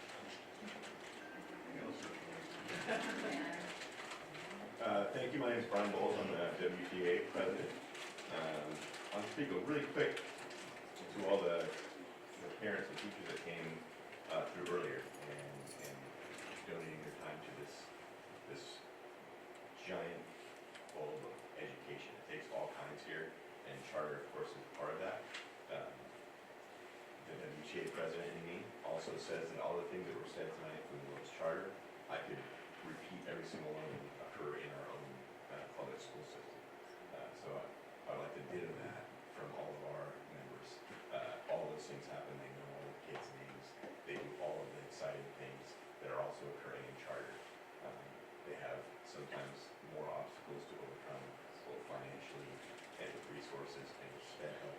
And so I think both have their value, and I think both sets of teachers are, of course, angels. So thank you to all teachers, not just my own membership, but also to WEX. I know they've been here a long time. I was actually in a board meeting my first year here when there was a huge commotion when it was first being started. And so I'm dating myself perhaps, but feelings are important, right? Your core values are important, and I think that everybody deserves the right to stand up for those core values. So thank you to everybody who showed up and spoke their piece tonight for that. I wanted a couple other thank yous really quick. The math department and the English department, especially at the high school. We just started on Monday our brand new trimester, and so it was crunch time for the end of the season for football, cross country, volleyball, soccer, and soccer. And so all those grades were kind of, we got a couple kids that were freaking out because they didn't have all their stuff turned in, and those teachers in those departments, I should say, stepped up and made sure they're there, and we were welcoming to help them get those grades back up. There was also a big push at the very end by Mr. Mansfield and Mr. Topinski. They held two of the last meetings, kind of a crunch time to get everybody in there, and so that was also appreciated. And that type of community involvement from all levels, I think, lets the kids know that education is important. So, tailoring, on the table of that, I want to give you a quick little update of what we did in athletics. It's pretty exciting. Volleyball, for the first time in many years, had a more than 50-50 season. So they actually, in one respect, had the opportunity to go to playoffs, but they didn't feel like they had the right numbers and the right timing to go to playoffs. And so they decided not to go through it. Football had one league loss this year. It's in the news, of course, if you had read the paper. I'm also an athletic director, and so I've been getting my phone been ringing off the hook about what to do about this travesty of a bit of inequity, right? There's a new system in place for a few sports, football being one of them, and probably the most visual. The frustration in a nutshell is that teams that are our size who have winning records, who were 8-2 this year on the season, 6-1 in the league. We put in our application to win the playoffs, just like we did last year. Other teams from larger school districts with a losing record were able to get in with, there's three ways to go into the playoffs. You either have an overall winning record, you have a winning league record, or you have what's called a divisional winning record. So that's against schools that are your size. That is really the highlight, I would say, of this little football speech, is that some schools only had one game that was a divisional game, They won that game, and because they had a winning record in divisions, they were able to apply to get into the playoffs. Max Preps is what the North Coast section uses to rank all the schools, and so depending on who they played outside of that division, they could have had, and some of them did have, a higher ranking than Willits High School, despite the fact that we had a winning record, and some of them had a losing record. That plugged them into the top 56, which pushed Willits, and I would argue also St. Helena, another top contender in our league, out of the playoffs this year. So I sit on various committees at the North Coast section, and one of them is a site sports advisory committee, and I guarantee you that will be a topic of this season's meeting. It's definitely the topic of my email chains. So, and Will's paper and Press Democrat has also been doing an editorial on it. So I want to highlight how good they did this year, besides the fact that they didn't make playoffs. They put in an incredible amount of work, and they took second win for the second time in a row, and just a lot of fantastic effort on the football team's side. Even more exciting than that is that since 2005, we've not had a league championship in girls soccer, and we had a league championship team that did make it to the playoff. They're guaranteed entrance as a league championship. They went up to Arcata last Saturday. They lost that game, but had a fantastic season. So I'm really proud of girls soccer. And we put a pen on the wall for the first time since 2005, so almost 20 years. I was able to participate as a driver to the cross-country event yesterday. I see Mr. Beebe there, he's also attended, and it was a fantastic event. They do a JV run, girls JV and varsity run, and then a varsity run with NCL 1 and NCL 2 leagues. The boys competition had almost 90 athletes in the one race, in a 3.1-mile race that went uphill, downhill, and in the mud. And of course, yesterday, if you remember, it was pouring out. So we got a lot of good pictures of very muddy, very wet, very tired athletes from Spring Lake, along Santa Rosa. I'm very excited to say that the person that won the entire thing was our own Cole Wayne. He took first place, competing both leagues at the same time. He was a full minute ahead of the second place athlete from our league, and about 2 seconds above the first place athlete from NCL 2. It was neck and neck. Both of them had different times when they were leading the race. Cole slipped around the corner and fell, which allowed the guy to get ahead of him. And I got a lot of fun pictures of him sprinting the last leg of the journey and winning that race. So as a wrestling coach, I didn't think I could get as excited as intense as I do in wrestling, but I felt absolutely that intensity at the end of that race, and I was really proud of Cole. And he is very, very humble about it, very appreciative of all his teammates, and just a really, really great kid. So represented us very well at that cross-country meet yesterday. Changing from sports, I wanted to do a quick touch base again about our LGBTQ presentations. Amanda Laskovitz and Kenneth Mansfield have done, I believe, every single site except for one, and that was planned as well. And I believe that is a great source of education for our educators, and the trickle down of that will increase the positive experience within our classrooms. So thank you again to them. Piggyback on that, we're sending 2 of our members to the LGBTQ conference next weekend, I believe. This weekend. Yeah, tomorrow. So I'll reiterate and thank you for the direction to have some help financially. We'll be talking to Mr. about that as well. We've already, of course, put up the front money for it, and we'll be helping reimburse for that as well. And I'll also say that we have something called a Good Teacher Conference that CTA puts on, and that's another great way for teachers to go out and improve their skill set, share what they know, garner other information from different school districts and the California Teachers Association. Let's see here. A lot of stuff came out, or made me think about all that stuff that Aurora put up there, and thank you, Aurora, for all that. Yeah, that's a lot of data to look forward to. Some of the big picture things I think that I see that would help is improved articulation between our sites. So middle school, high school, second grade, and third grade, which we do, I think we do a pretty darn good job of getting placed right, and a lot of effort goes into making sure they're in the right classes. But even more so is articulation from our older grades to those lower sites. Brandon Ludwig is our first, our most recent first attempt at getting high school kids reading to elementary school kids. And so far it seems to be a great success. His numbers have increased this term since last term as far as interest. And it's got a really good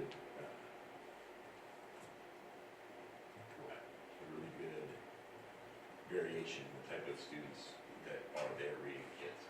And something that I know Alex and I have talked about for a long time is it's a way of completing that circle, or I should say ending that gap in education. So these kids that are juniors and seniors in high school are now learning how to read a children's book to a child.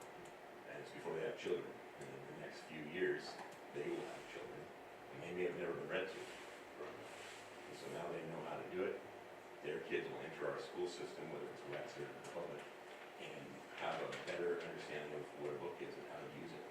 And so I'm really excited about that because I think it is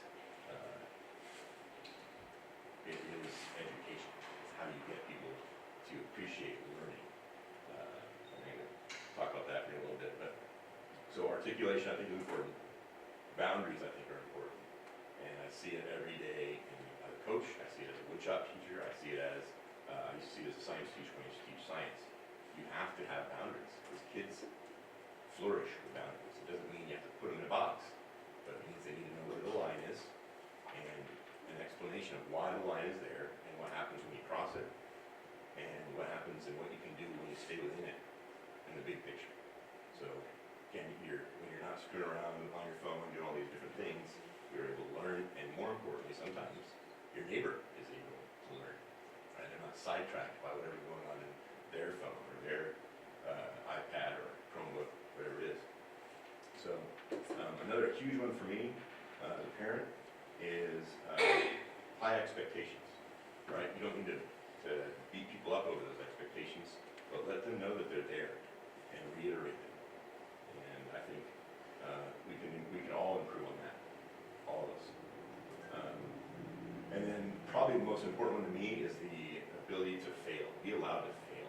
Most things, when you learn it, it's not because you did it right the first time, it's because you failed the first time or the 10th time or the 20th time, and somebody finally said, hey, why don't you try it this way? Oh! Or you figured it out yourself, which is also even more, perhaps more powerful. But that that being okay to fail is valuable and not have it be a negative, right? Appreciate it. And use it as a learning tool.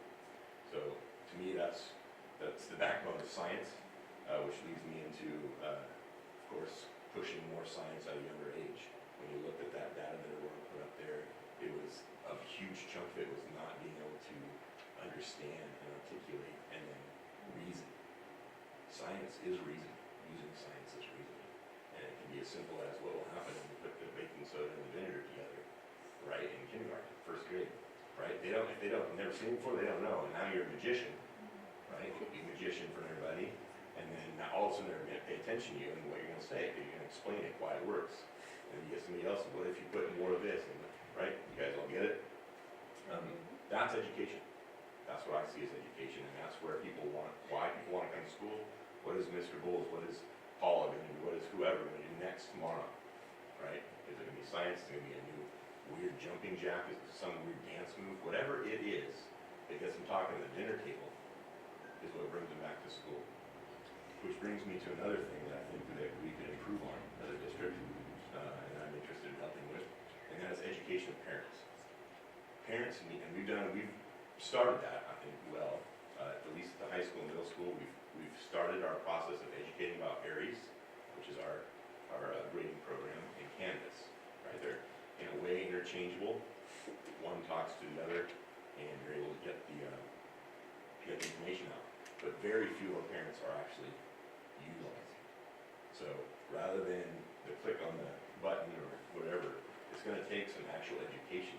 And it doesn't need to be to everybody, but it needs to be a few, and we share that knowledge over and over again so that we get people paying attention to what their kids are doing, right? Educating the parents.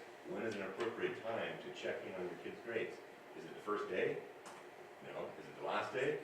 No. Right? But there's a lot of time in between that's really important. And we're not doing it. We're seeing that. That's why we're doing this catch-up at the end of the trimester. And I don't want to point fingers at anybody. It's everybody. But it is, in fact, a community that needs to be working on it and getting to the point where we have that interaction around the dinner table, even if it's at the cell phone on the dinner table. Why is the grade this? Right? Have that conversation and maybe teaching our young parents how to have that education or how to have that conversation. One of the coolest things happening at our site right now that I'm involved in, I should say, at my high school site. My son actually is a senior this year, decided to start a hiking club. And it started with 3 people showing up to the meeting, and then 7. So they hadn't hiked yet. And then 7 of them went on a hike. And with another teacher that's involved. And the next time, I was out the next day, and all these people were talking about how cool the hike was. Right, Nick? To be honest, it wasn't that cool of a hike. But to them, it was. It was cool. And now we're at multiple people going, multiple teachers wanting to go, and it's starting to spiral and build. And so that's another type of education. It's social, it's athletic, it's got an athletic component, and to me it's got a nature component, which I think we also lack because of our dependence on technology, lack of looking past it. So I know that was a long-winded speech, maybe, but I really appreciate everybody here, and I didn't skip in the beginning, but I apologize. But I want to thank Melissa and Mark. We're in the middle of negotiations still. Amy Adams is also in that meeting. They've been instrumental in getting information and sharing it to keep the meeting going and make it a positive one. So thank you, Mark, for being part of that, and we're looking forward to a positive outcome from that. So thank you all, and have a good evening.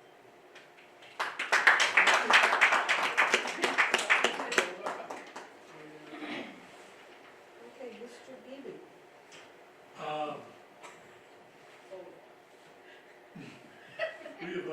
We've kind of moved away from October, which is always a long and difficult month for students and staff. One thing from kind of my gypsy past of being in different places, Halloween's really cool in Willits. I gotta say that Halloween's just, I mean, it's a cool day. You know, everybody's all dressed up and they get all fired up, and I've had the opportunity to go to whatever that street is over by whatever that place is where everybody goes. I don't know what it's called, but I just like go there. Where? Northbrook. Northbrook. I go to Northbrook, and it's just really cool. Everybody decorates their house. I mean, it's a really positive event that just seems to spring out. It's like playing. Like they got a plan. Man, that's just kind of cool for a community to do all that. So I've seen other days that are equally as cool. So, we're in a very interesting time of year for educators. I mean, Thanksgiving to kind of winter recess is it's always broken up a little bit by various events, and we've got a week before Thanksgiving break, and then we have a couple weeks before our kind of winter recess, Christmas break. It's always a really fun time, but it gets to be a bit chaotic, and as I'm getting to know more and more about K-5, I know that they kind of spike up and down, and yay, really excited when they crash. So a lot of shout outs to our K-5 staff on kind of moderating that. Weather's obviously changing. It's always a big concern of mine that our parents and our students just kind of slow down. I mean, I'd rather you be 5 minutes. I don't want you to be late, but I'd rather you be late than going too fast and spinning it out and getting there unsafe.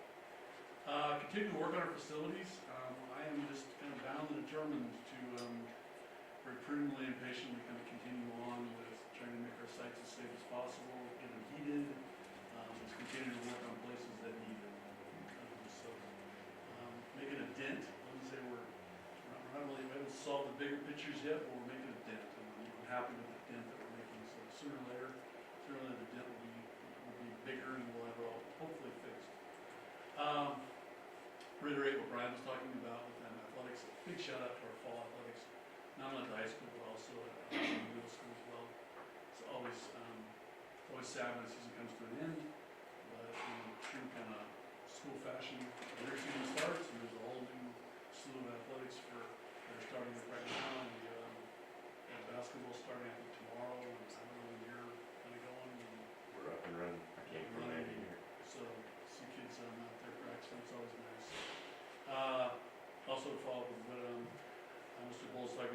are currently in interest-based negotiations, and we have found our meetings to be highly productive, very positive, and we're moving along in a path that is going to be very productive for both the district and the site.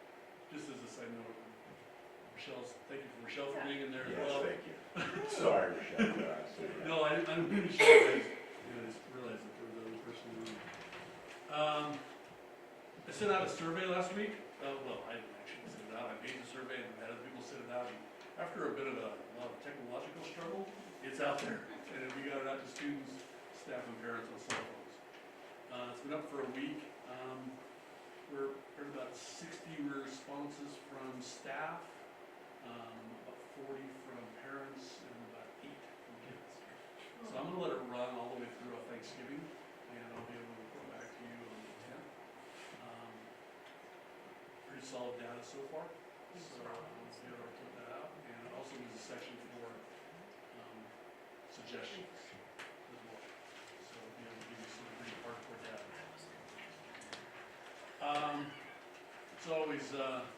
It's always happy and sad when people come and go.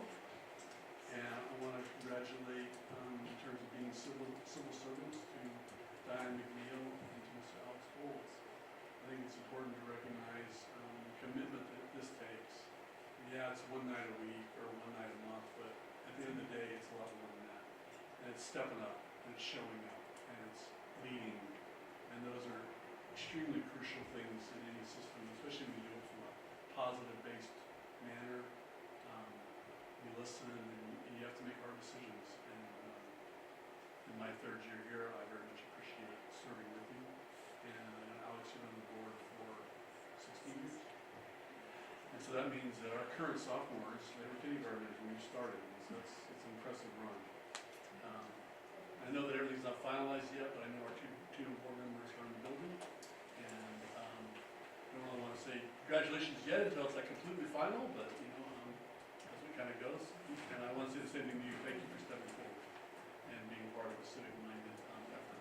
And this is important and crucial work. So again, thank you both, and congratulations. Good luck. As always, I'd like to just reiterate that I got a rockstar staff up and down the aisle, from our CSEA to our DO staff to our educational staff. They do a phenomenal job on a daily basis, taking care of our kids and doing our system. Thank you. Now board comments, Julie. I'll start, since I'm here on the end. I wanted to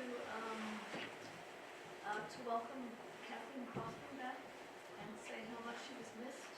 And Nancy did a wonderful job, but you were missed, and I was on you. So, hope you're on the mend. And I usually make board comments in relationship to activities that I've done in the school district since for the past month. But for tonight, I'm going to make my board comments by acknowledging Alex for his presence on the board. I've been on the board 6 years with Alex, and I'm personally going to miss Alex a lot. Alex, along with Mark Westerberg, who was the superintendent when I came on, Robert Chavez, Aurora's husband, who was also a board member at the time, and Mark Beebe have been my main mentors as to how to be a good, effective board member. Alex always brings exceptional contributions to each board meeting. He obviously gives significant thought to issues in front of the board.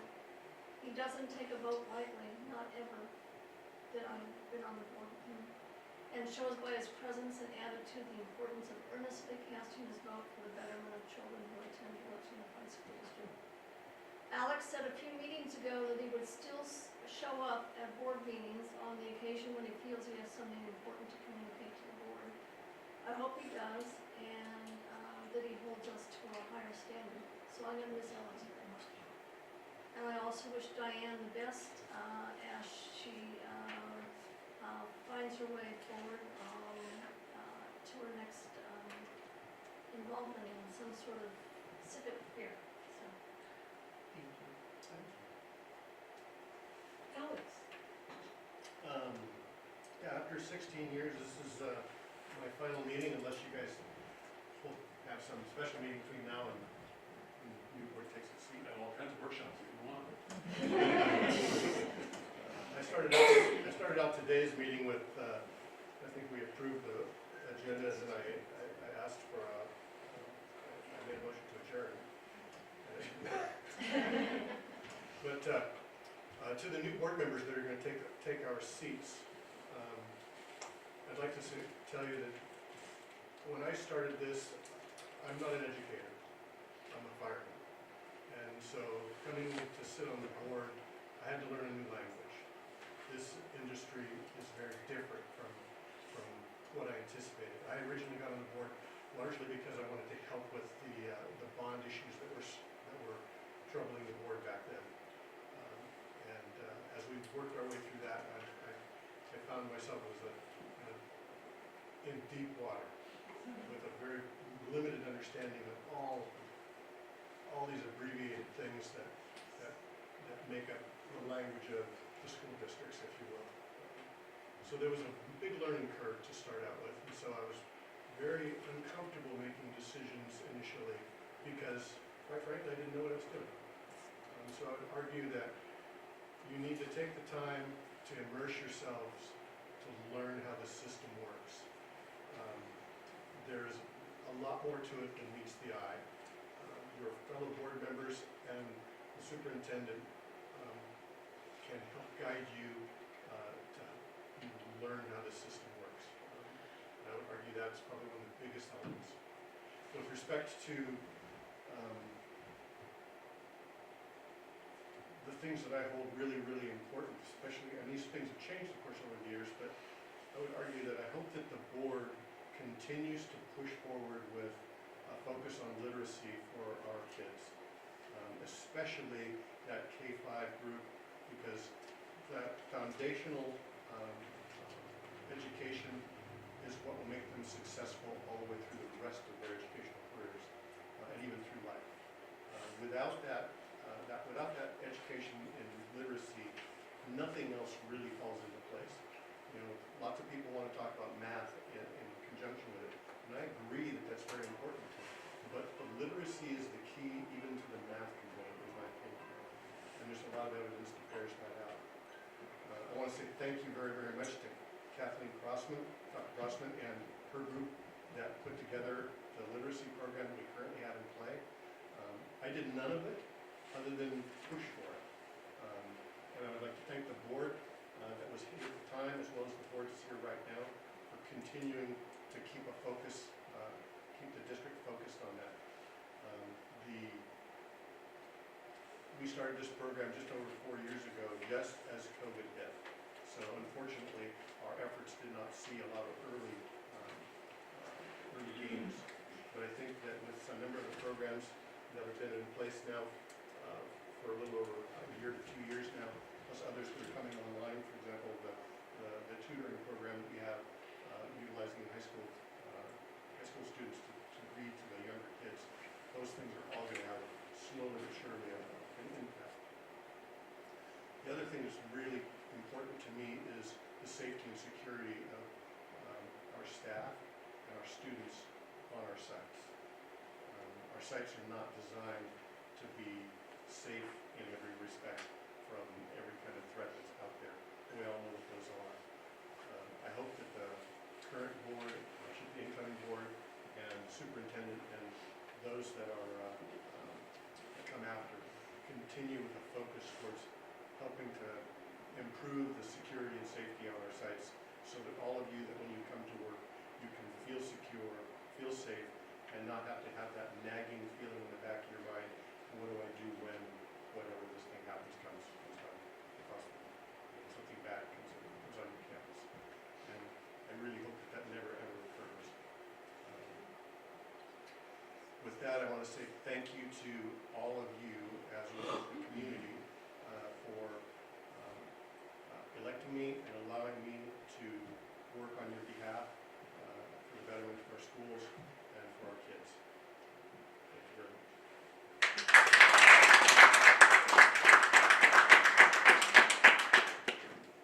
Thank you, Alex. We're going to miss you.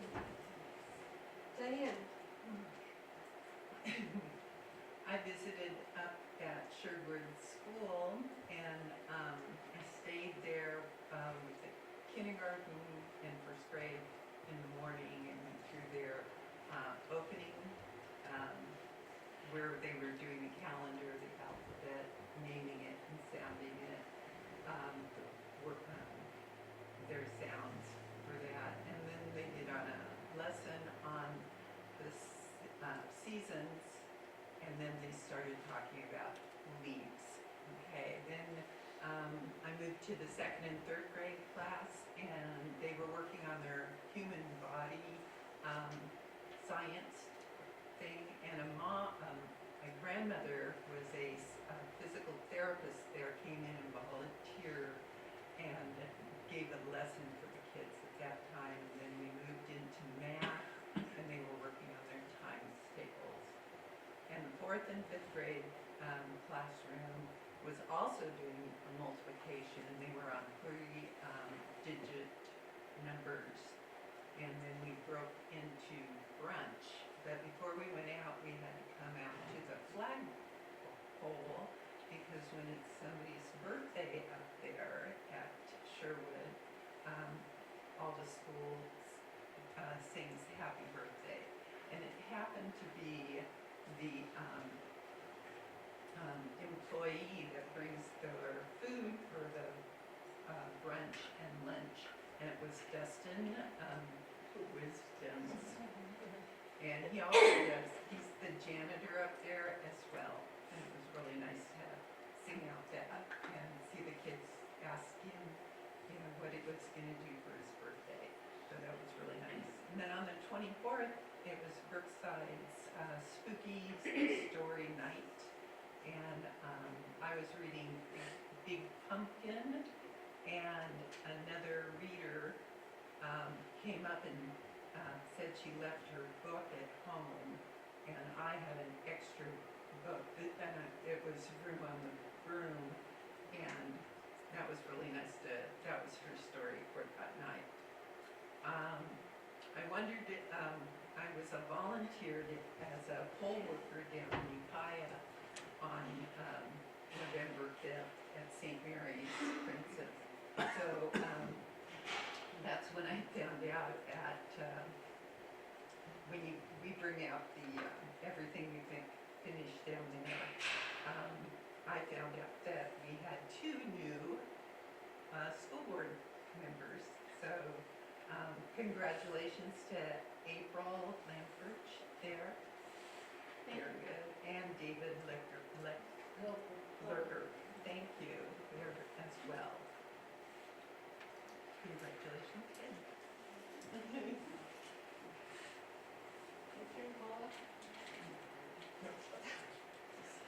Okay, well, I went to San Hedrin as my school to pay attention to the last couple of weeks, and it was very, very enlightening in a lot of ways. I really had some concerns about attendance, and I heard an awful lot of gossip about kind of what goes on, and so it was nice to know that the kids really do interact well with one another, even though people seem to think that they're kind of difficult to interact with one another cluster, because they don't seem to be at all.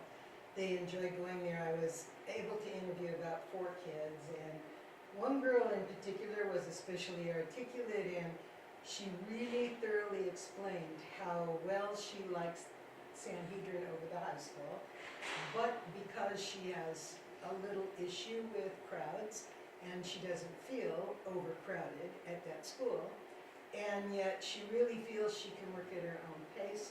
She was told she wouldn't find any friends because there aren't enough kids to choose from, and that the things that make friends for her wouldn't be there. And she said, and that was a blatant lie. That was a blatant lie. And I said, really, you found friends? And she said, well, yes, one in particular, and I truly believe you only need one in particular. And then the rest, yeah, they can work things out. And it was good for her. She wasn't even that old. I mean, none of them were very old, but she was like 14, 15 years old. But she knew what she felt she needed for her own self. She felt encouraged and safe there, and she was very capable of making herself very well understood. I understand that some days of the week are better than others. One of the motivators is certainly my favorite motivator, and so I have to work on getting there on a Wednesday.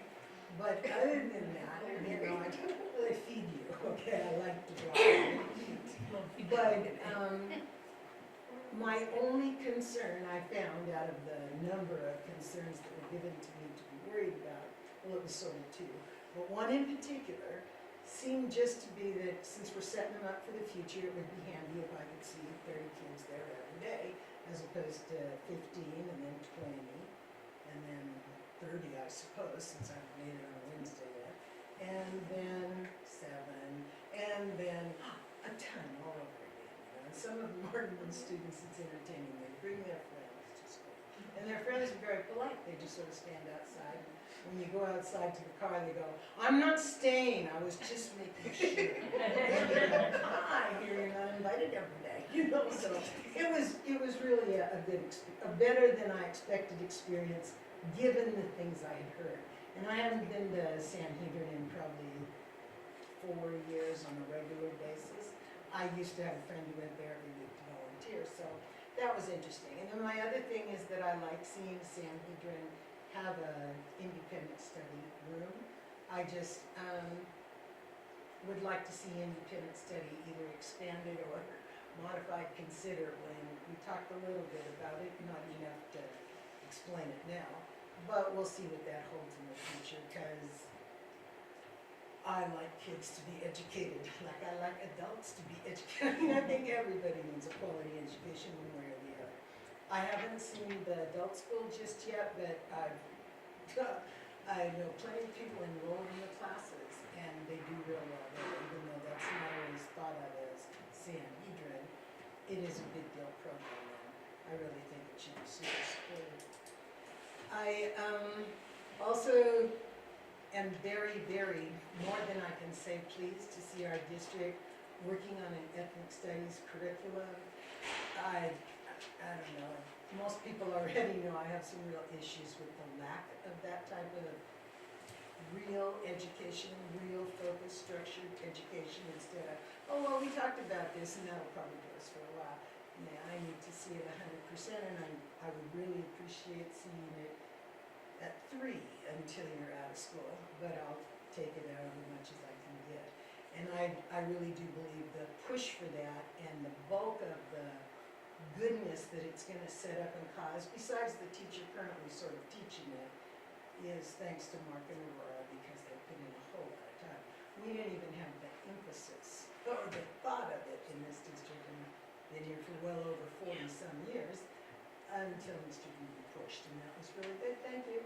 Until Ms. Chavez pushed, and that was really good, thank you. You know, whomever. It's just that it's there, and I'll be really pleased when it's really set up, really okayed, and more than anything, really abided by in our classrooms and pushed by the teachers. Another thing that has been something important for me is that our district, I agree with Alex, we've gone in a pretty good direction the last few years. I'm really hoping that that direction stays on point. Meaning that, you know, I'm certain I will miss you. I mean, we do fairly well at arguing and disagreeing, but not often, so that was really good, and I'm 100% against blatant rubber stamping. Even if I can make up an argument, you get one. You know, and that's what I mean. Well, I believe it should be done that way. Nonetheless, and I appreciated that you contributed as well. Anyway, they'll probably see you, and I probably won't see you, but you never know. Anyway, that's, I think, is a big deal, but at the same time, congratulations to newcomers.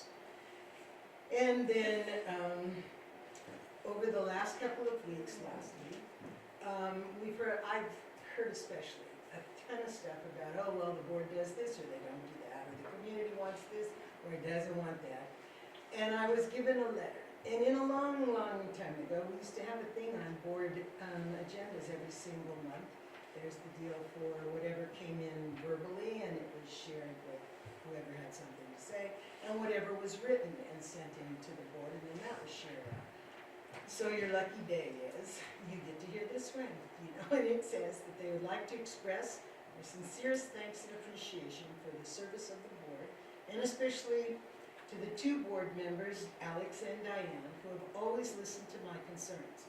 And I could trust that after you're listening to me, you'd always follow through on our solutions. And I don't guess it doesn't matter who talks, it's just that that was a good thing, and you often hear all the stuff you do wrong, you don't often hear the stuff you do right. I've always believed that the good will take care of itself, so deal with the bad. That's not really a true story. I mean, yes, I really heard it, I don't really believe it's right, but the idea is, hallelujah, so when you're bored, write us a letter. Okay. And thank you, Brian, I appreciated hearing some of the things I thought I was looking for and didn't get answers on, so that was good. And that's good. Yeah. Okay, my turn. Yes. So this last month has been really hectic. I also worked the elections. I was here in Willits, right in the big room over there. And we had more people coming in with their ballots or without their ballots, getting new ones and voting here than we've had for several elections past.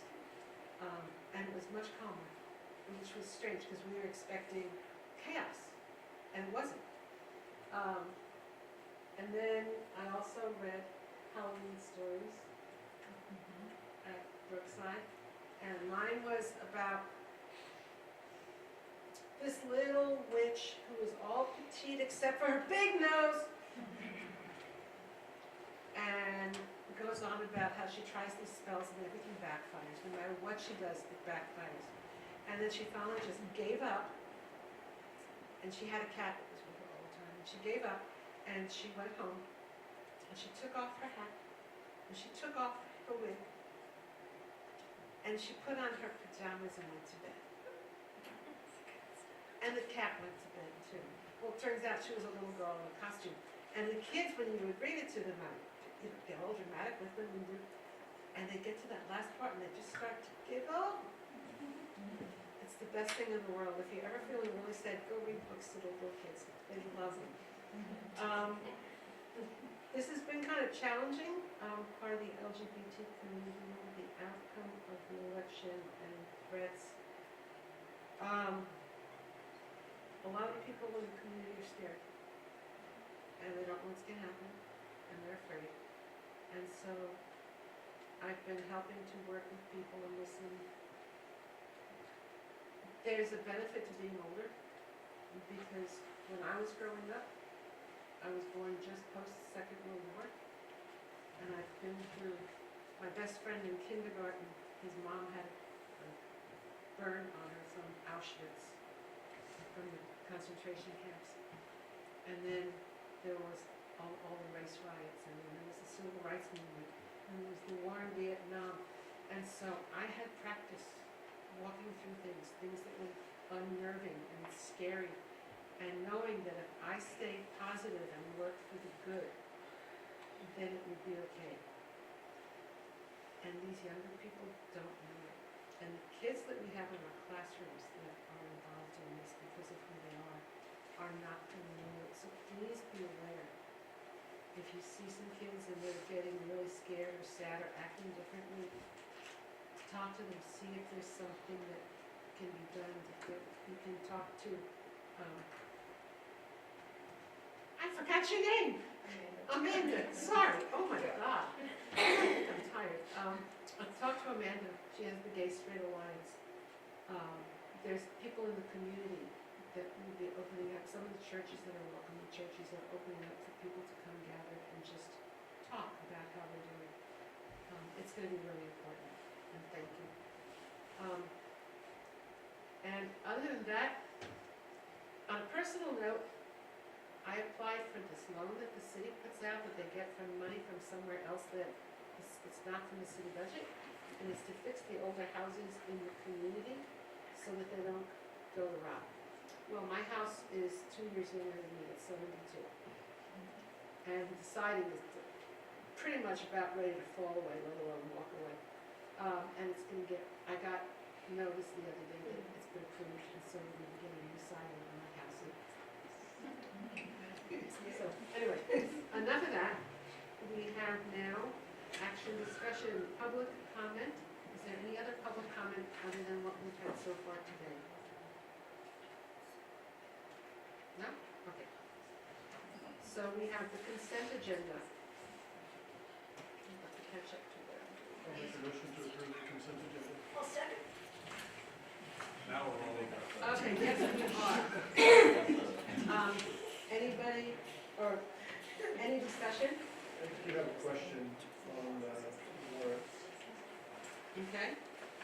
Just the bottom line, utility solutions, initial payment for water conservation extra installation, $140,000. It's part of the CalShape grant funding, so we received the funding to contract with these people. So we received the funding specifically for this project, and then we pay with the funding we received. So it's not an It's emergency. a password. And what exactly are they providing? Maybe So far, they've in done. general, what are they They've providing? done a lot of consulting work regarding how to utilize our older plumbing in some of our sinks and bathrooms to establish more modern plumbing and ideally save on water usage. So it's just a modernization project put on through the state in the form of CalShape. What's the timeline? It's a work in progress. I know they've come out and assessed, and that's not information that I have. That's all I have. What she said, it's a program that Joe got us into. Or maybe you. Yeah, exactly. It's a program that was put out by the state about 4 or 5 years ago. They got a bunch of money from the state. They said they were gonna come in and do all these things, and pretty much all I can figure out is all I've done is they've told us what sensors we need, put sensors in without us really knowing about it. Didn't really give us much of the details. And then they just did some other things, but you know what? We're in it, and now we're trying to slowly get out of it. That's actually so the first program, we're in two of CalShape rounds. So the first program was for the HVAC and ventilation and Yeah, all of we that. got The some second stuff one out is of for the plumbing. And I think the HVAC's wrapped up and we're just finishing up the plumbing. It's a big governmental contract, and it's just Thank you. things. Any other discussion on this? Somebody want to make a motion? They did. They did, Your okay. discussion. In that case, all in favor? Aye. Aye. Okay. Next, we had already the public hearings on the charter school renewal petition, Willits Elementary Charter School and the other charter school. We haven't had that hearing yet. It's just Any public, input? Just a public hearing. right. We have public comment, not. Oh, I'm sorry, thank you, I Okay, public apologize. comment. There we go. Okay, so we have to have the public hearings. But you just have to open it. Okay, it's open, we're having the public hearing on the charter school renewal. So we'll take them one at a time. Let's say we're gonna open the public hearing on Willits Elementary Charter School. Okay, we're opening the public hearing on Willits Charter Elementary School. And then they'll briefly talk. Okay, and we'll close sorry the about that. Okay. Very briefly. The emphasis on the brief. Yeah. It's very brief, yes. Heavy emphasis on the LY. I'm Charlene Breder. I'm the director of Willits Elementary Charter School, and I'm really happy to come here to present our renewal proposal to you. We are very grateful for your support over the years. It's our 13th year. The petition is quite lengthy, so I will summarize very quickly some highlights from our previous years, which is from 2017 until 2024. First, I will talk a little bit about our test scores, because when we mention charter renewal, that's where everybody's brain goes. That's a significant portion of what is required to be renewed. So in 22-23, which is the most latest data available in the state testing, Willits Elementary Charter Schools have performed better than the state standard. A greater percentage of our students have met the state standard in English and in math than the whole state of California, and a percentage of Mendocino County students as well. And in science, we saw a huge increase to 60% of our students meeting state standards. We also, as a charter school, have to do a MAP testing which measures basically growth over the year. So students get tested 3 times a year to see how are they growing in their academic knowledge. And we see that 3rd and 4th graders are meeting the expected growth, and in 5th grade we fall down. So in order to fix this problem, we have gotten a new math curriculum, and we also had 2 math experts that spent a year at our school working with our staff and implementing new math methods in teaching math. It sounds very similar to the problems that Willits Unified is also having. And we're really pleased with those results, and we look forward to the future of having better improved math scores. All of our teachers in our school, as well as our after-school program coordinator, took a 2-year master's course, which is called Letters, and it's in structured literacy. And we've used that to institute a program of supporting our students to improve in their reading. We've noticed over the past 3 years where we've done this, great strides in our reading. We've been able to target students and figure out what skills they're missing. They meet with our literacy specialist in targeted small group instruction to fill in those gaps and to really build those foundational skills. And it's one of the most exciting things, I think, over these years that we've put in place because we can really see the results. We have continued our emphasis on Spanish and art and music. The students have Spanish 4 times a week, and we have a native speakers club as well so that we can boost their speaking and writing skills because they're not necessarily learning academic Spanish at home.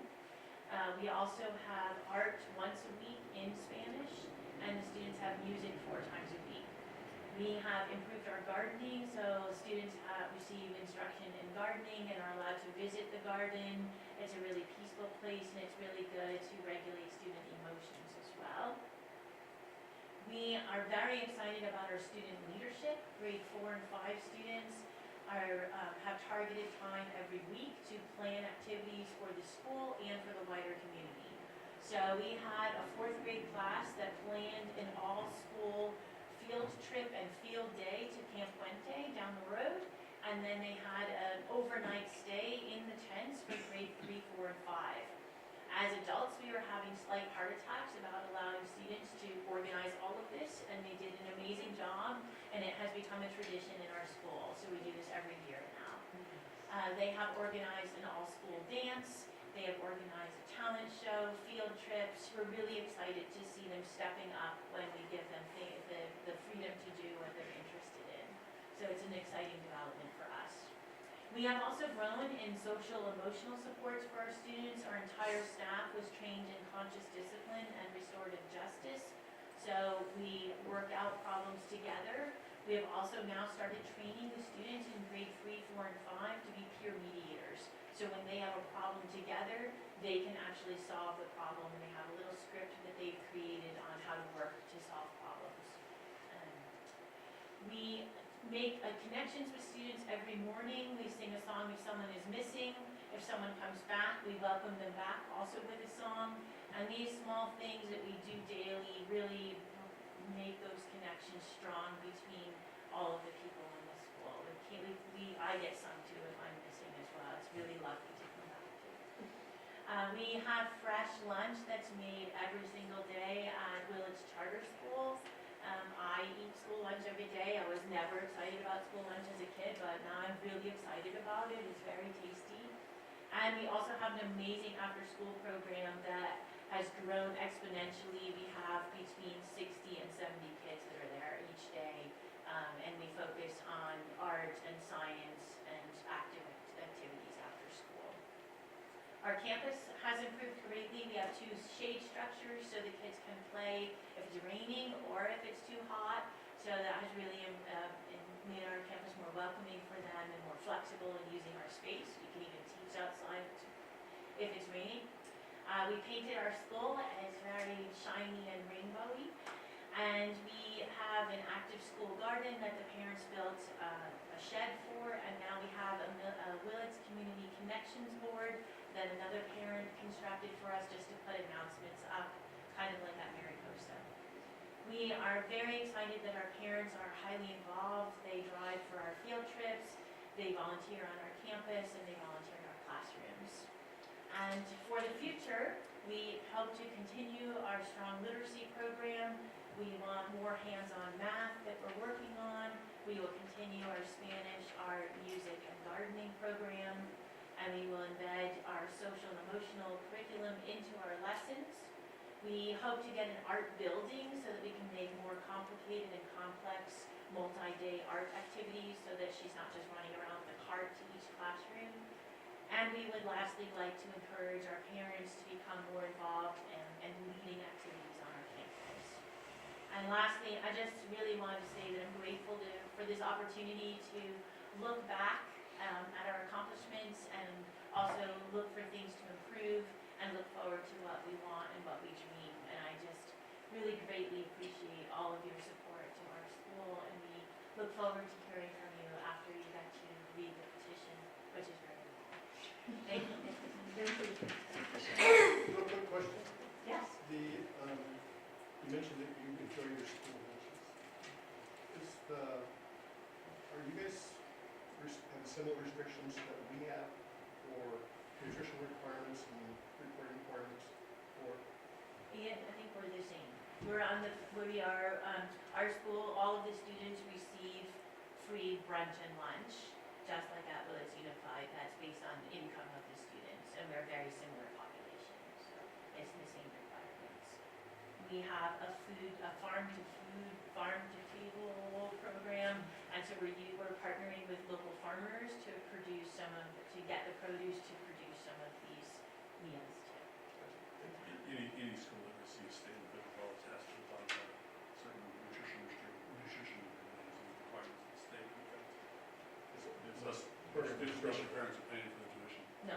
Yeah, so, yes. Thank you. I love your chickens.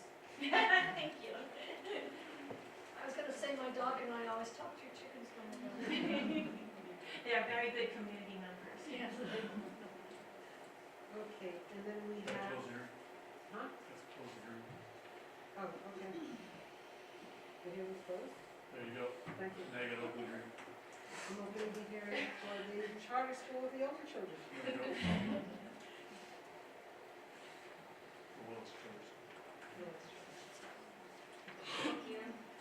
Good evening, esteemed members of the Willits Unified Board of Trustees, Superintendent Eby, and community members. I'd like to start by congratulating all of you for your service and thanking you, and congratulating the new board members as well. Mr. Carl. This is Aaron Carl. I'm Erin Vaccaro. I'm the Education Director of Willits Charter School, and thank you for the opportunity to speak tonight. So as Education Director and advocate for Willits Charter School, I've had the honor of witnessing the positive impact that our school has had upon students and families. I really believe in the transformative power of education, and I've dedicated my own career to serving our local families and growing educational opportunities. I'm really proud to be a member of our Willits community and to be part of a community that cares so deeply about children. And I'm really grateful for the partnership of Willits Unified and Willits Charter School. And I'm honored to formally submit our petition for the renewal of our charter. So with the support of Willits Unified, Willits Charter School first opened its doors in 1999. And over the past 25 years, we've implemented our educational program, we've expanded educational access, and we've consistently prioritized the needs of our students, their families, and our shared community. The term of our current charter has included some significant demographic changes, a global pandemic, and throughout this time, our students and our staff have really demonstrated their determination, their innovation, their resilience, and their forward thinking. We've continuously evolved to meet the challenges and the changing needs of our students, and we're really excited to continue this journey into the next charter term. The mission of Willits Charter School is to provide a personalized, rigorous, and engaging education for all students. We strive to foster a love of learning and prepare students for success in college, career, and beyond. We value diversity and equity and are committed to creating a supportive, inclusive, welcoming environment for all members of our school community. In my own personal experience, having the opportunity to watch students grow into curious and resilient learners who feel supported and valued is one of the most satisfying aspects of my involvement with Willits Charter School. We provide a comprehensive education education for students in grades 6 through 12. We address our mission and our vision by the 5 main concepts: personal attention, high academic expectations with tiered student supports, a diverse electives program, community interaction, and by encouraging our learners to be independent and responsible. Our curriculum aligns with state educational content standards, and our graduation requirements align with the A through G entrance requirements of the California State University and the University of California systems. Mondays through Thursdays, we offer our core classes, our electives, CTE classes as well. And then on Fridays, we offer a unique award-winning program called Friday Academy. So in our program, we have 4 longer blocks, and we offer a diverse array of electives and support and enrichment opportunities. And we also recently started a flex block period on Fridays where we can integrate academic and social-emotional interventions in a timely manner. We also integrate college and career planning and social-emotional learning throughout our program, and we offer a variety of dual enrollment classes on our campus. The renewal of our charter will provide a continued asset for students, families, and our collective community. The charter petition, which we submitted, is quite long, and it lays out in detail our programs and our philosophies and our plans for the new term, which is 2025 to 2030. And it also includes a review of our academic data. Although our scores have fluctuated over time, our dashboard data shows that Willits Charter Schools adds value to the educational options available to our local families. Some real strengths that we have are that we are making strong progress in closing the achievement gap for both students with disabilities and economically disadvantaged students. Renewing our charter will help promote equity and allow us to continue to support the needs of our learners and continue our trajectory of student growth. We look forward to continuing the important work of our vision and our mission and nurturing creative thinkers, problem solvers, and innovators. Recently, we've been working diligently to establish and grow a variety of pathways across the different industry sectors. We've partnered with local businesses, Mendocino College, the K-16 Collaborative, and other organizations, and we strive to extend learning beyond the classroom. We believe that these types of collaborations provide students with valuable real-world experiences and foster a sense of belonging and investment in their community. Renewing our charter helps to ensure that we are able to continue our current initiatives, such as expanding our early college program in partnership with Mendocino College, implementing our Golden State Pathway Plan, enhancing our farm-to-table initiatives, and developing additional opportunities for work-based learning. By working with local organizations and business partners, we're not only preparing students for future careers, but also enriching our community with young people who are ready to contribute. In addition, we have a proven record of responsible financial stewardship. We manage our budget wisely, allocating funds when they are most needed and making every dollar count.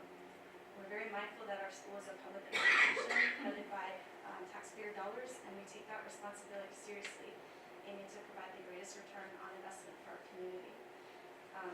We do provide daily meal service for 5 different school campuses, including Willits Charter and Willits Elementary Charter. So in closing, I just wanted to express that renewing our charter for the new term would mean reaffirming a commitment to educational options, equity, and innovation. It means continuing to support a school that has positively impacted students and families by providing educational experiences tailored to individual needs.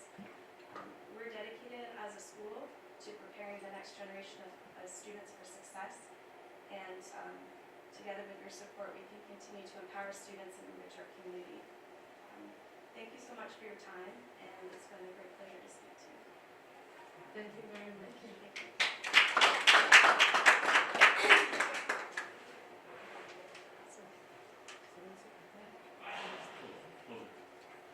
That is closed. Public hearing is yours. Okay, next we have E, approval of the 2024 revised board meeting calendar We have to change the date.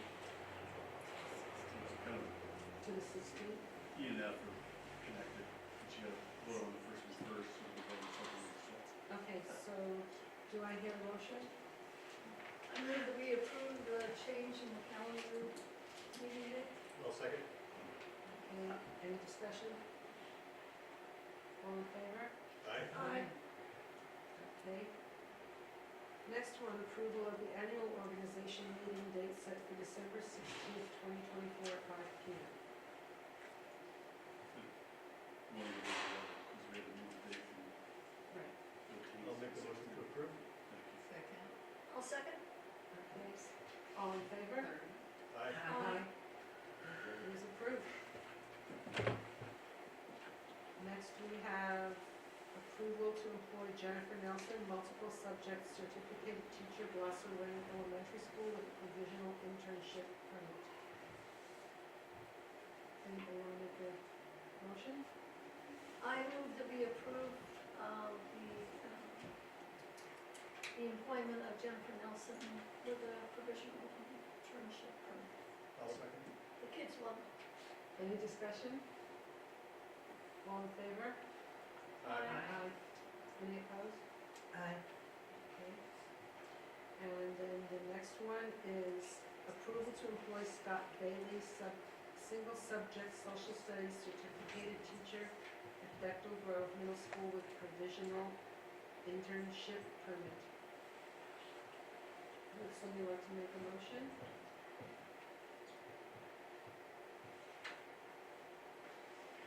I move that we,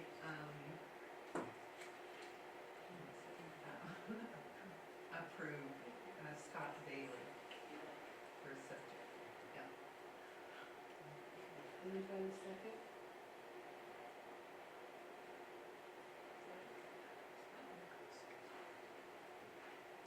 Thanks for lack of second. Vice for lack of second? Okay, so that's it on that. Did not pass. Okay, and the last part here is approval of second/finals board policy reads. I'll make the motion to approve. I'll second. Any discussion? Oh, there's lots of policies. I know. I'm Don't doing get my, us started. I know kids will be here. I am real concerned that the way to change a board policy will be made clear to everyone who might want to do that. That is to say, in making suggested changes and how we go about doing. These are not like the state mandated things, except when the language has changed, right? Yeah, we just change the language around the state, CSP. Okay, and so when we have concerns that some of the stuff on here is not at all what we'd like to have happen in Willits, we can change that language by bringing it forward, having a written plan already, and submitting it for discussion and the legal people to make sure it's legal, right? You know, that's probably the first place to go, is when you come up with that, give it to SCLS and then vet it, make sure that we have the crosshairs and we have regulation. So Okay. basically, the first read tells you, we're gonna look at it. Yeah, That's when, that should be done. that's between then and the second read, because then essentially you make the proposal that the policy as amended or has changed. Uh-huh. That now becomes the first read. And then also he needs to get it vetted to make sure we're not afoul of federal or state The law. Okay, Typically, Paul, whatever we get from the state has been thoroughly vetted by whatever lawyers they, mhm, or policymakers, or the okay. team of people that's probably occupies the fifth floor in Sacramento. What they do. Okay, well, I am mostly interested in making sure that everyone understands whether you like the policy or don't, unless you come forward with a change, which you can ask for at any time, if I'm not mistaken. Yeah. That's the only way it'll make a change unless it's a state mandated language policy. Okay, we have a lot of questions sometimes about particular policies that seem fine to Diane and not to me or whatever. You need to know there is a specific way to go about changing that. And it's not just because you feel like it, you have to really put out some effort, okay? And not that I've spoken to anybody yesterday, but it comes up kind of. Okay, thanks, I just wanted it clear. Do charter schools utilize these policies as well? Just curious. We are subject to many of those policies, and some of them we're not, so it's very specific. One of the nice things about charter schools, they get shirts. Are you asking if we reuse the Willits Unified Board policies? No, I understand you wouldn't necessarily do that. I was just curious.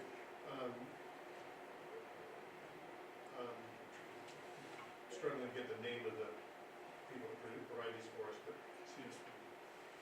yeah, they come through there, but there's, anyway, we get a raft of policy updates, for both policy as well as regulation.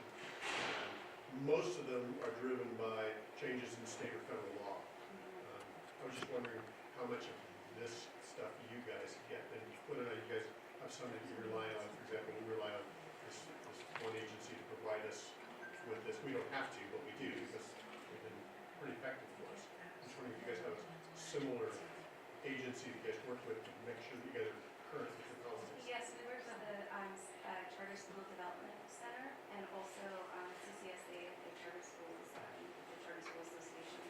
So we do get policy updates and legislative updates, and there's like an annual update that kind of rolls out. And I think it's probably quite similar to what you're receiving.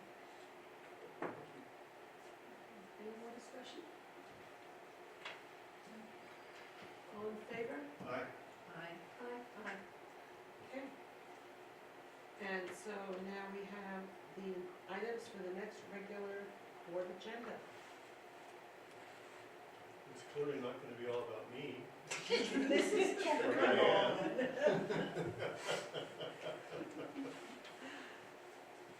We'll have it won't be a heavy agenda, but it will be obviously an agenda with, swearing in new people. Board members. And talking about reorg. So there'll be a fair amount of debate. And that will be on the 16th. Yeah. Okay. First interim. And the first interim. In that case, then allow me to make the motion Wait, to adjourn. Well, I I want to know, We haven't got that far. he's a little, he thinks he has plans. What I want to know, is it too soon for an update on site-based decision-making progress for that kind of stuff? I mean, there have already been a couple meetings at a couple of schools. WTA? I'm sorry? WTA? I'd be happy to report out on that. Oh, okay, I thought it was up to administrators because they were all at those meetings. Well, I would Sorry, argue it's I don't care. I would argue it's a dual job. Oh, I okay. agree with Mr. Dean a little bit on that. Oh, I think it's a okay. mutual benefit, so I think it should be a mutual. I'm not a committee, so. Oh, okay. Well, I would sort of like to see how that works itself out. And I'd sort of like to that'll do it, I guess. I want to know the progress for, adult school and a couple more programs that will be, Yeah, that's a work in progress. We got our list. I know, and I even got chores, so I'm kind of gonna ask myself, but I also wanted to ask others where it was That going. process is gonna play out the way as fast as it plays out, because that's all state stuff and social stuff. Yeah, okay, I figured that, but, Wishing it's not gonna make it go faster with those people. yeah, well, that's. Okay, so, Okay, go ahead. No. are we done with that? Dealing with that. There's a motion on the table. Will you please tell us the motion on the table? It's been seconded. All in favor of adjourning? Aye. Aye. Thank you. No, We're